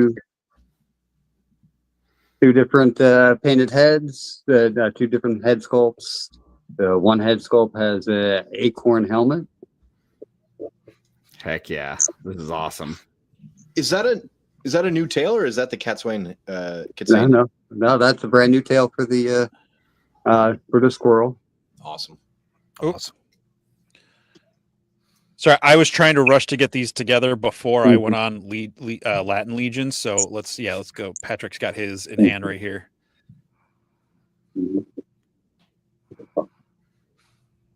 That's so cool. I got him in hand yesterday and rushed to paint him up yesterday. That like helmet. It's a lot of fun, right? Yeah. Yeah. And yeah, So you these. can. Go Sorry. ahead. Yeah, like I figured you could paint it like I did metallic, where you can go a more natural look to it. Mhm. But there's a lot of fun things you can do with it. That's cool. Which is what Killer. I did. I went a little more natural. The figure's not done, but the squirrel parts are finished here. That's cool. Oh yeah, Heck yeah. awesome, Jesse. Thank you. They look awesome, yeah. I can't believe you guys are going to have these and sandwiches. Oh. That's wow. That's crazy. Squirrel. And free monster. So real quick, I'm gonna back up here. Now this, even though this is a collab, I asked Patrick if it was okay to introduce this as the first of the Hearthwood critter creatures, Mm-hmm. and he graciously agreed to allow that since it was his concept. And this is the bio we came up with real quick. So it's not a named character. It can be, but it's the Scurrier, if you will, scurrying warrior. The borders of Hearthwood are magically protected from evil entering there, but there are still dangers that dwell in that land. The first line of defense and communication are the Scurriers, rodent-like warriors whose cunning and quick thinking help alert the rest of Hearthwood of trouble is coming, if trouble is coming. They have appearances resembling squirrels, chipmunks, tree rats, and several other critters. One of the most noble Scurriers, we did come up with a name for one. Yukin is also one of the most humble and quiet of the battlefield, off the battlefield, choosing to spend his time carving and painting toys for the children of Hearthwood and seeing to the care and healing of wounded animals that pass through. But on the battlefield, few can stand before his peanut warhammer and speedy attacks, because there is another part to this that has not fully been finished yet. Yep. Now the tail is that's a boom boom hole plug. Is that what we've got there? Yep. Okay. Yep. Very nice. Blow Patrick up here. Very cool. And it fits in both 1.0 and 2.0. Yep. Len It's said he would beautiful. have a few at Zolo next weekend, but he's gonna tweak the head adapter or the way the port is in the neck for the joints. Yeah. Going forward. Right now, how the head sits. Mm-hmm. If you use one of the new angled neck pegs, you're fine. Or like the angled goblin neck there, you're good in using that. But this normal straight up and down peg, he will end up Sitting a little too high. looking up. Gotcha. Looking up. Okay. Yeah, so there's going to get a slight adjustment, but there will be a few sets of this style available next weekend. Very good. Nice. And it should be noted that the character name from the bio there is named after Eugene Unick, member of the Cabal, customizer. Absolutely. Dr. Grimlock is King, I think is his Instagram. Apparently, he's as much of a squirrel lover as I am, and he has been bugging Len for a squirrel custom parts for the past couple of years. So this is, so we agreed to name it after Eugene. That's awesome. Yes. Yeah, so Yukin was a play on Eugene, just in a different language, I think. And Zombie says he knows some critter feet that would work perfectly with those. So Yes, you do. And I did not get a chance to paint them yesterday. awesome. Sounds freaky. I had the same thought. So are you guys gonna have painted and unpainted ones at Zolo? I will have these. This is the only set I have, so these will be painted on display at Zolo. Okay. You can fight me if you want to buy them, and you might win.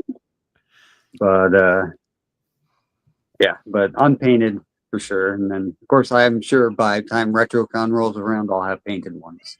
Okay. Very cool. That's a nice little reveal. I like that. Yeah. I thought you'd get a kick out of that Yeah, there. Yeah, for sure. they were a lot of fun to work on. I'm excited to see whatever we come up with next, and excited to share them with everybody at the show this weekend. Mine also will be for display again. If you can argue me into selling it, I might consider it, but more to come down the road for sure.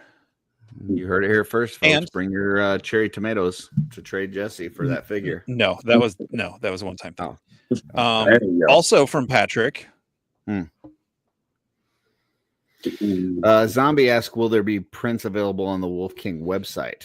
I'm assuming after ZoloCon. I believe Eventually, yes. Eventually, probably within the next couple of weeks. I'm sure he'll be set and ready to go. Okay. But it'll be likely after Zolo. Yeah, beautiful. So here we got Chico. Yeah, old Chico, who I feel honored and lucky to have been able to get this guy early and slap my wood paint on him. It's a beautiful sculpt. You did a great job on the paint. And a great paint job. It's so awesome. Yeah. Thank you. Yeah, Emil just did an amazing job here with that. I think both he and Lynn have been doing a great job on this because the whole idea was to kind of take a figure that they've got some extras of and come up with a head that can transform that figure, right? And then Lynn has now been putting these like weapons with it too. And I thought on both of them, the one for Dubon, and then this one, not only does the head really change the figure, but then the weapons really seem to go with the head that is being created. It's a perfect fit, and they're really hitting on all cylinders right now. That's a super old sculpt of Lens, by the way. He said it's been out there for like several years, but like the print technology wasn't such that he could really make it work, and now it's finally where he can. And it just so happens that this head came at a time where now he can make that staff to go with it. And he did say that piece on the top is a separate piece as well. It is, it actually slots in nicely into the when you get one, because I'm going to say right now, don't sleep on this. Get the set when it goes live on Friday. Get multiples of this head, because I can see it being painted other than wood as well. And I have ideas, but that staff, that jewel, it slots right in. It has a little slit in there, and the prongs just hug the jewel. That's awesome. It's like perfect. Len engineered that thing. Amazing. Beautiful. And both were a joy to paint. And the last one is just the three new parts, or the 3 new headsets all together there. Amazing job, Patrick. Very, very nice. Very cool. Nice to see squirrels and a tree together. They belong together. Yep. Yeah. But yeah, all 3 of these will be on display at the Squirrel. Yeah. I got shown on 2 different bodies, only one tail, but the squirrels and the old Trico that I did will be part of the Wolf King display next week. And just if anybody is wondering, the tail does have the same holes in it like the Kitsune tail, so you will need to fill it in if you want to hide those. It's just you got to do that with a piece that big for 3D print. Otherwise, it'll be too heavy, or it would explode. Yeah, and that's not good. Yeah, and you need the inside of that resin to cure, right? So it has to have air exposure. Just a little green stuff on top of there. And I swear to God, every time I prime that thing, and then I go, oh crap, there are giant black holes in there now. I'm gonna go back in and fill it with some green stuff and then reprime it. But I started painting it. Yes, I was like, crap, I missed the hole, so I had to stop painting, go back, fill that hole, wait for that to dry, and then get to the rest of it. Yep. Hey, squirrel. Awesome. Yeah, you heard about squirrels, squirrel? They don't look anything like you. Thought we were calling him. Yeah. So what else? What man. what else are you guys excited for ZoloCon? I'm excited just to see you guys. Minus you, Curtis. I wish you were there, but I miss seeing you guys. Yep.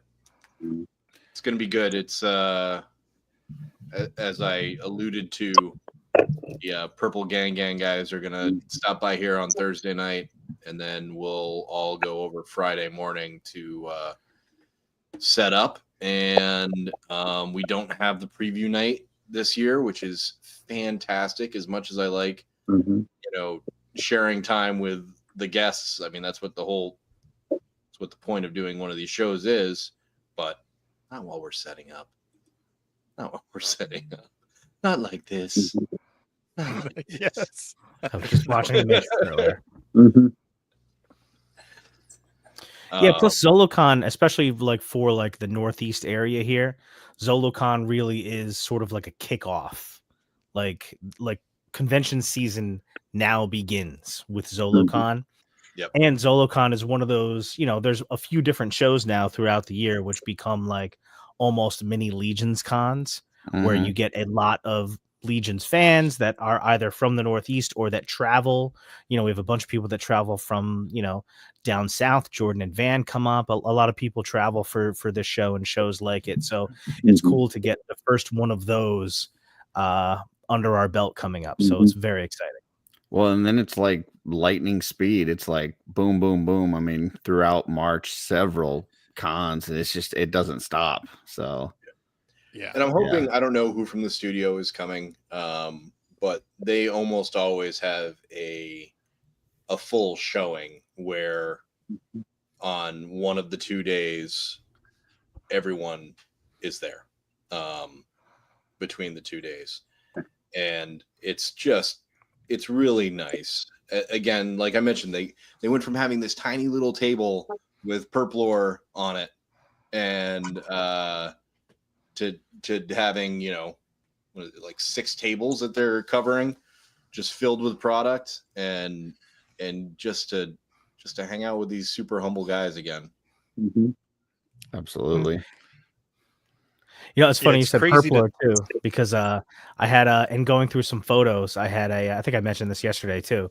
I had some photos of some of my first hauls from ZoloCon, and one of them was highlighted by a bunch of like older figures, but Purpler being the star of the show. It was among my first haul from ZoloCon. That's Torgan was part of that wave. What a cool figure. I didn't get that one. I when I first got in, I bought so many Torgans just to strip down for the bare parts. And then, Tomas was doing all his videos where he was taking the Torgan with him to the hospital with his son and stuff. And like, I'm sitting there watching those videos because, I love Tomas. I love his kid. And as I'm watching those videos, I'm like, man, Torgan really is kind of a cool figure, and I don't have any left because I stripped them all down. And so I ended up having to buy a Torgan like aftermarket at that point, and it was like way more expensive. And yeah, so I'm dumb. That's basically the moral of that story is I'm dumb. No, you're not dumb. Like, take some time to appreciate your figures, folks. And before you start tearing them apart, at least look at it and go, hey, is this one that I need to keep intact? At least one of these, before I tear apart. I think I tore apart like 3 or 4 of them before I ever even looked at the figure. So, yeah. My problem is I've got it, like I've dived into my parts bins where I didn't have it displayed with all of its bits and pieces. And I'm not just talking about Torgan, but figures in general. And then I'll be like, oh man, I definitely traded that away. I want it at a pop and swap party without thinking, and that is my only copy of that thing. So I do not have a complete Dorina. I do not have a complete, the list goes on and on. It's and then you go to look for that part, and you're like, I know I've got to have that part because I had that figure. I've had that figure, and he doesn't have that part on it because I used a different part. So that part's got to be in my part bin, but you forgot you sent it away to somebody, or you used it for a different custom that you've already sold or whatever. Yep. What's mine is yours. Yeah. Squirrel, what are you saying? Are you saying I'm done? I think Squirrel's saying I'm done. Oh, Well, we are rounding to the 2-hour mark, which is usually maybe Squirrel knows. Squirrel's like, hey, shooting the shelf is usually around 2 hours. You need to start wrapping this up, buddy. That's right. So, but hey, you tell Squirrel I can do this all night. Yeah, Squirrel. I'm like Captain America. I can do this all day. I can talk about toys for a while. Oh damn! If I had shelf selections, did any of you see this 4-foot tall Metroplex that is doing the rounds now? No. yes. All right. Well, I'll send you some photos on the privates. Holy cow! Apparently we got to keep going anyway because Joe's painting and he needs us to keep talking. So. Oh, okay. All right. Yeah. No, I got to go to my buddy's house. He's got one of these things, and I have got to see it in the flesh, and transform it into a city, and maybe even lay down on it. I don't know. Oh, does it transform? I didn't see that part of it. Oh yeah, oh yeah, and he's it definitely takes 2 people to do. You know. So back to kind of ZoloCon weekend because I got to live, vicariously through you guys. The when you guys are together, what is like outside of the con? Like you guys going for is there a certain place that you guys go to eat? Is there certain after hours activities that you guys are doing? What is the after hour ZoloCon like? It's all different this year. We don't know. It's a totally different area. Yeah. Oh, okay. Yeah. What it's moved I mean, like an hour and a half. Do you guys typically try to eat a meal together though, or you just all we did fend for hibachi yourself? last year. I try not to eat a meal. We did hibachi last year. Is that where they throw the stuff and all that? Gotcha. Yep. And squirt, sake down your throat. Is that what that was? Is that what they do? I've never been to one. I honestly don't know. So we'll do something similar. And most years, is it this? Yeah, I think it's this show that we typically do go out with the horsemen. Cool. And, it is, always a really fun, loud, crazy birthday party for Cookie, And are any of you actually partaking in the casino action there? I'll play some cards. I'll be there. Okay. No, if they have a blackjack table, I'll sit down for a little while. If other people that's the thing. If nobody else is interested in gambling, then I'm not going to be like, all right, guys, see you later. I think I heard that Jesse likes gambling. Big gambler, yeah. I walked through the casino on a cruise ship I was on, and I was about ready to jump off the ship. It's too much for me. The lights and sounds, or just it's too much. Yeah, an arcade I can handle. The casino, it was too much. If there's a bar nearby, I'll be there. I'll be there. Are you going to be like, all right, so see, Hedgehog, this is a show where like walking in your full suit, sitting at the bar, feel like, we could start some sort of like noir film at the toy show with you there. Are you going with the $1 million suit? I wasn't planning on it, but you never know. You never know. Listen, I'd rather have it and not need it than need it and not have it. So, I mean, I think that everybody should probably wear the pink hedgehog shirt, because then no matter where you're at, if you're like, in a restaurant that's busy, the casino, you're in the actual show, the toy show, you'll be able to pick everybody out. You'll be like, there's another pink shirt. That's part of my crew. So that's what I think. We do know that we can drink at shows. But I am. Would that be good or bad for your toy prices on the stuff that you're selling? Oh man, I would give shit away. It would I meant not post. be- I meant It would post show. not be cool. Like, Yeah. like all that stuff. I was like, oh, you can't have it. I'd be like, of course you can have it. But no. Well, Jordan says that you can drink at every show. So Yeah, no. The less drinking you do around booths These are with so- hundreds and $1,000s worth of figures and custom on it, the better. yeah. Mm. No, these are like there are a lot of young adults and full-on adults there, but there are also a lot of kids there. I tend to stay pretty sober until we have wrapped up for the night. No promises afterwards. Gotcha. Family Yeah, show. the nightlife is we go out to eat and then a bunch of people just like hang out in the lobby. Last year, Purple Gang came up and they were doing their live show from the dining room area at the hotel. So like it's just kind of spontaneity, whatever so happens. This is a new spot for the. Or is the hotel like at the venue, like at the casino, or is it? Yeah. Okay. Yeah. It's all Gotcha. one- Gotcha. So But it's all I one live- place. I live 20 minutes away, so I'll come back here. I'll have Pat as a guest, and that'll be that. So we'll probably go out to dinner, but we're not going to keep it too crazy because we do have to drive and start it again in the next morning. Get there, put on a good show. Uncle Bob says the casino is upstairs, the show is downstairs, and the hotel is all part of the building. So there you go. Interesting. Cool.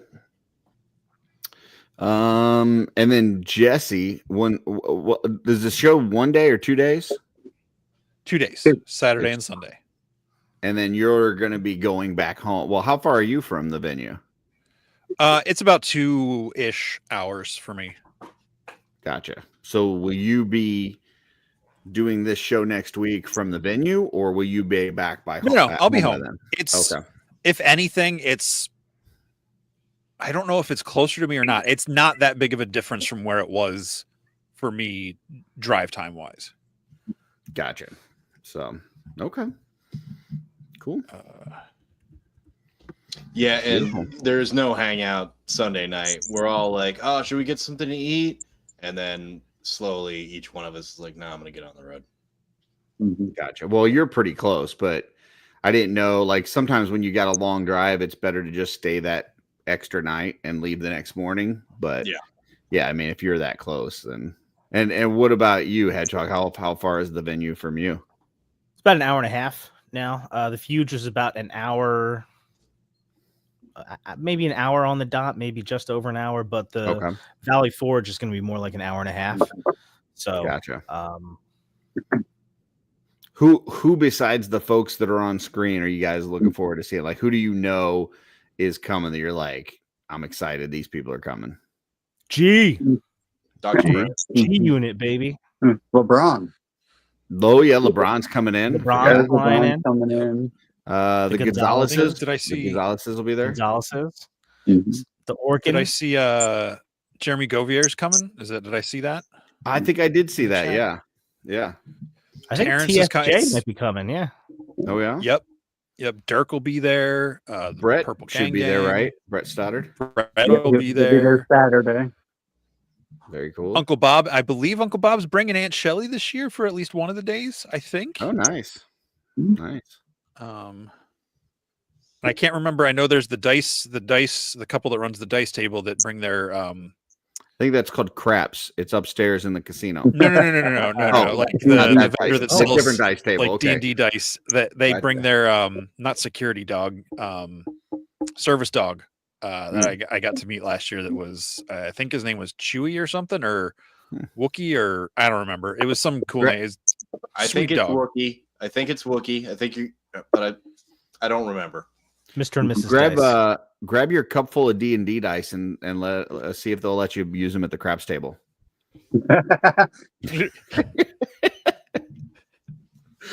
Yeah, actually, we were disappointed because sometimes Len has a wheel that you can spin for prizes? Cookie's yeah, for birthday. prizes, and he The can't wheel bring of it time, you might say. because there's no gambling allowed by any of the Can't gotcha. by any of the vendors. No unsanctioned gambling. Yeah. That's So it's kind of it's a bummer. Like it's a fun thing that he does that he can't do. But I don't know if we have any room on the table for it fine. at Zolo. We'll use that as the excuse. Sure. It's great at Retro, and maybe we'll get it at Maryland and Lehigh again. Yeah. No, we'll still wish Cookie a happy birthday anyway. Yeah. Fair enough. Yeah. Happy birthday, Cookie. Yep. Yeah, and I'm excited. I'm excited to see Necro because I haven't seen Necro yet. Same. Who do you think is going to be there from the studio? Do we know yet who's attending? I haven't heard. No, Chris is definitely Usually- going to be there. George probably will be. Probably Everybody Eric. was there last Eric's year. almost always at Jeremy, Zolo, but Jim, again, Eric. the new Cookie. location has me scared because it is further from the studio than Zolo was. But only by about a little over half an hour difference in time. Yeah. Looks like Jackie's going to be there and Schmerberberger. So yeah. Joe said he's going to be there, and I'm pretty sure Nice. Jeremy said on the show this past week that almost everybody comes, if not the whole time. Like Sherry's been there, Cameron's been there at least for one of the days, hanging out, looking at stuff. Corn Boy, might be a little questionable just because all the health stuff, but he's been hitting some of the shows, so who knows? Yeah, and they're connected. They designed the exclusive, so they have like a vested relationship to the show. Very cool. And Hedgehog, you guys don't have Saturday Day Live next week, but you will have you, Ryan, and Eric all at the con, and Amber for that matter. Any thoughts of doing anything kind of impromptu or popping in for a bit or anything like that? I'm sure we will. I'll definitely be doing my normal live streaming, walking around the convention. I'll probably have one planned ahead of time, so there'll be an event created for Saturday morning. I normally try to do one right in the beginning of the day, either right before the convention opens or shortly after it does, to sort of give everybody at home sort of a look at the convention if they can't make it, and also, of course, to sort of give people, a look at some of the sights and sounds of the convention, so that maybe if they weren't sure, maybe if they were on the fence, but could still come, hopefully that sort of induces them to, hey, come to the convention. So we'll have that one planned. And then, normally I do at least another 1 or 2 live streams the first day. I'm sure at some point myself, Eric, and Ryan will get together and do a little Saturday Day Live that day. And then, I'm sure at least one more live stream on Sunday as well. Gotcha. So besides the Horseman table, is there anything that you guys like have in your head that you're going to be looking for there at the con besides Horseman stuff? The dice table. Yeah. I'll be buying dice too for sure. Yep. I know. And like Nate, I need to get my hands on the NECA Flash Gord and a couple of the figures from that still. So if I see them and they're not like wildly overpriced, I'll pick one up. The Let me know. animated or the from the movie? The movie. Gotcha. Very cool. Jesse, you got anything that you're looking for? Not really. I mean, I'll if I get a chance to walk around, I always like looking. I said this on a Saturday Day Live yesterday. If there's anything retro that jumps out at me, like some classic vintage stuff from like my childhood that I want to like replace to put on my shelf, something like that. I do want to. Uncle Bob mentioned the manufacturer's row or whatever. Like I want to check out AWOC Val, at least like look and see what's out. There's some AWOCs that could be of interest, but it's more about running the table and I mean, I'll get to walk. I always do get to walk around a little bit, but yeah, getting to meet all the new folks that are getting introduced to Legions is one of the best parts of the show, in my opinion. And that's not just sucking up. That I genuinely enjoy getting to be like, oh, these things come apart, show them what we do with Wolf King and then point them over to Horseman or send them over to Horseman and be like, come back over here and get some heads. Yeah. that is the most fun, is being able to walk people over to the Horseman table and show them where all of our stuff comes from. So I know, Jesse, you've told me that when you do these things with Wolf King that you have two different types of shows. There's like the ones where it's kind of, all Legions based and, or not the con itself, but like the people coming in know what they're looking for. Right. And it's just you're selling stuff. And then there's other ones that it's very kind of you're educating the public on, what this toy line is, what they do, how they work, how Wolf King and the 3D parts companies play this role in the customizing part of it. Which type of show would you say that Zolo is? You guys can back me up. I'd say Zolo is pretty much a 50-50. People that come every year start to get, the hang of it and what it is. But like, there's always new people coming each year that, or like, oh, I didn't even know you were here last year because of the way Fuge was set up. But, so I'd say it's probably a solid 50-50 at Zolo. Yeah, no, definitely. And the guys that I look forward to actually custom, that I never see anywhere else but at Zolo that come by the tables. Yeah. Cool. Yeah. And it's where I got my start exchanging product for cash. I had always just been like, no, I'm just going to show my stuff. Product. Yeah. And then his little head, somebody threw a number at me, and that was the beginning of the end. And so I'm looking forward to seeing you, Mark, if you're coming.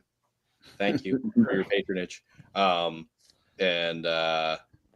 for getting me hold started. on, we got give me the confidence.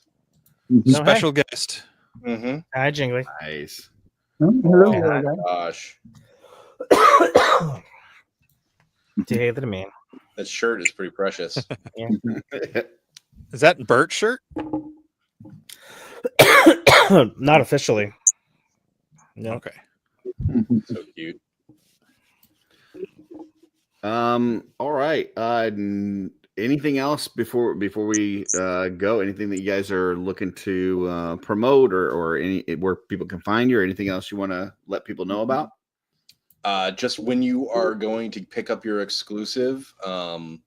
Last year, Mama Zolo did some of her own customs. I don't know if she's gonna this year, but that was kind of a highlight just to see how pumped she was about painting up a little space monkey. So, she's a fun, kind lady. So please say hello and be a polite gentleman or lady. Very cool. And if you're at ZoloCon and you see any vintage Crystar, keep your freaking hands off it. It's mine. Oh, wow. That escalated quickly. And have a good time. Yeah, there you go. Patrick, anything else you want to promote? Just turned into the hedgehog. There you go. I like that. I look forward to seeing everybody next week at ZoloCon. Stop by, say hi. Buy some stuff if you want. Don't buy some stuff. Don't matter. Just come by, be yourself, say hello. Let me know you saw us. Know who and what we are. Enjoy the time. And if you're still with us after ZoloCon, the Tuesday after, I will be on Legion's Lair with Michael and Brad, where I will discuss a little bit about that ZoloCon experience next week. Very nice. Yeah, and if we chat it up in the Cabal or anywhere on Instagram, and I don't know who you are, please point it out and be like, hey, by the way, we've had a couple conversations. Nice to meet you. My name's Jake. Just like let's get to know each other, because I work at State Farm with these guys are, they were born just like that. Don't do that to me though. I don't. Oh, listen, you know what I mean? Like, I'm there, see my agent. Jesse's my agent, might be able to set up a meet and greet, get a little VIP action. Don't just come up and say hi. No, thanks. Do not approach the hedgehog. Do not offer your hand. Exactly. Does not like to take things from people. I don't know why I suddenly turned really bad Russian accent. It works. All right, guys. Well, I am excited for you guys. I wish I could be there. Sounds like you guys are going to have a great time. And You'll be missed. thanks for the awesome reveals. That the whole PB&J thing looks awesome. Yeah, you Looks guys. delicious. It sounds like you guys are going to have a great time. I look forward to hearing from Jesse next week on how great of a weekend he had. So, appreciate Flights it. are cheap now. Come on down. So we are going to Appreciate put you guys backstage. I'm sorry, Hedge, but we're going to put you guys backstage. We're going to close out the show. If you can stick around, hang out, and we'll be right back with you. If not, if you got to run, we totally understand that. And yeah, thanks for being here. So appreciate it. Thanks, guys. See you next weekend.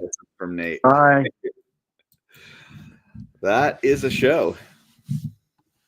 It certainly was. Yeah. I think you guys are going to have a great time. I don't It'll be know fun.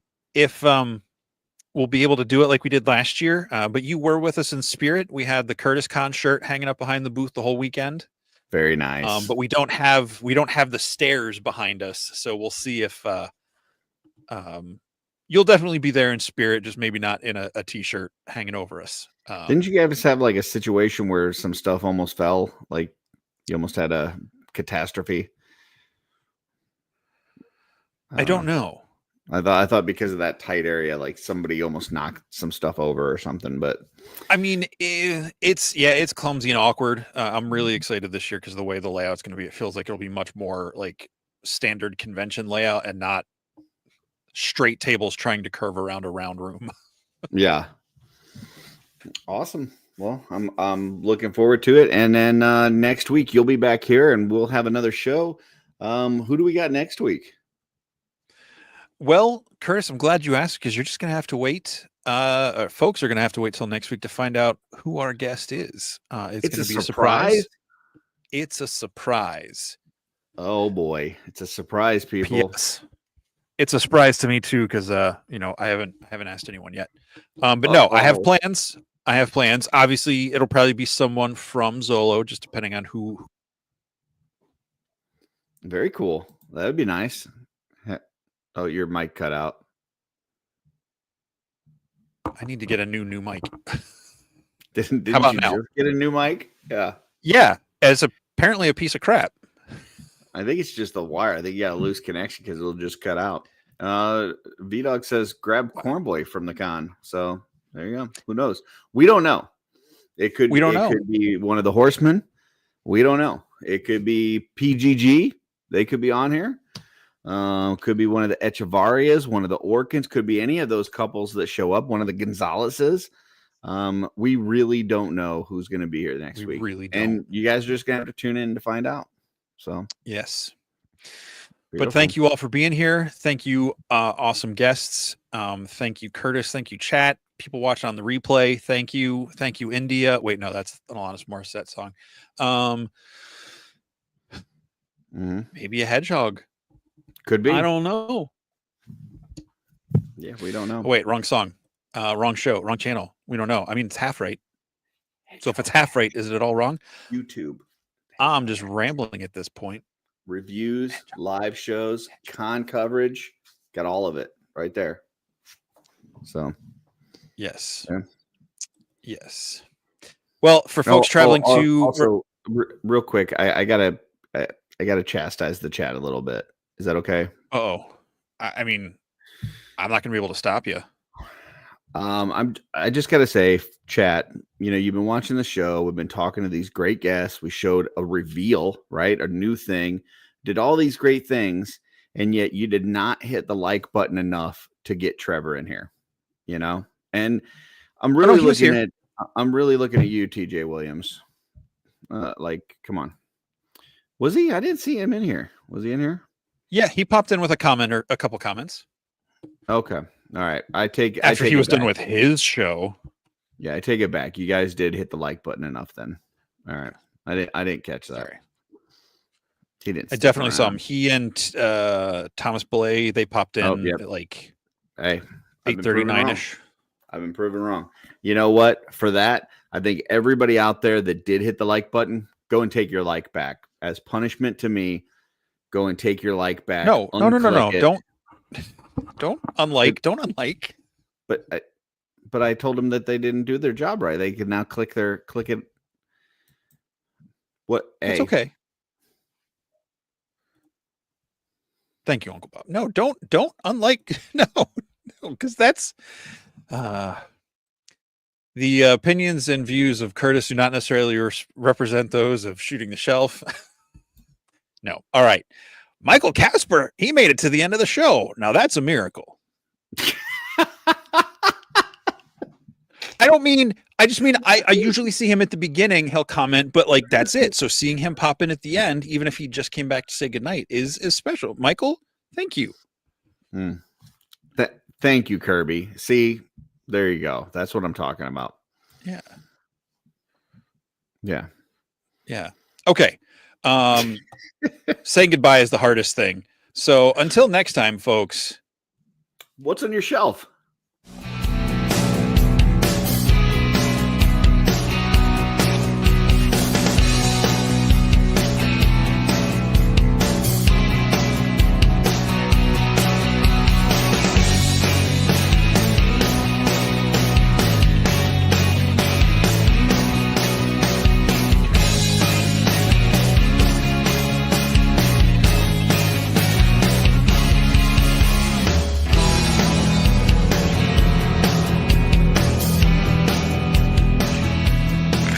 No!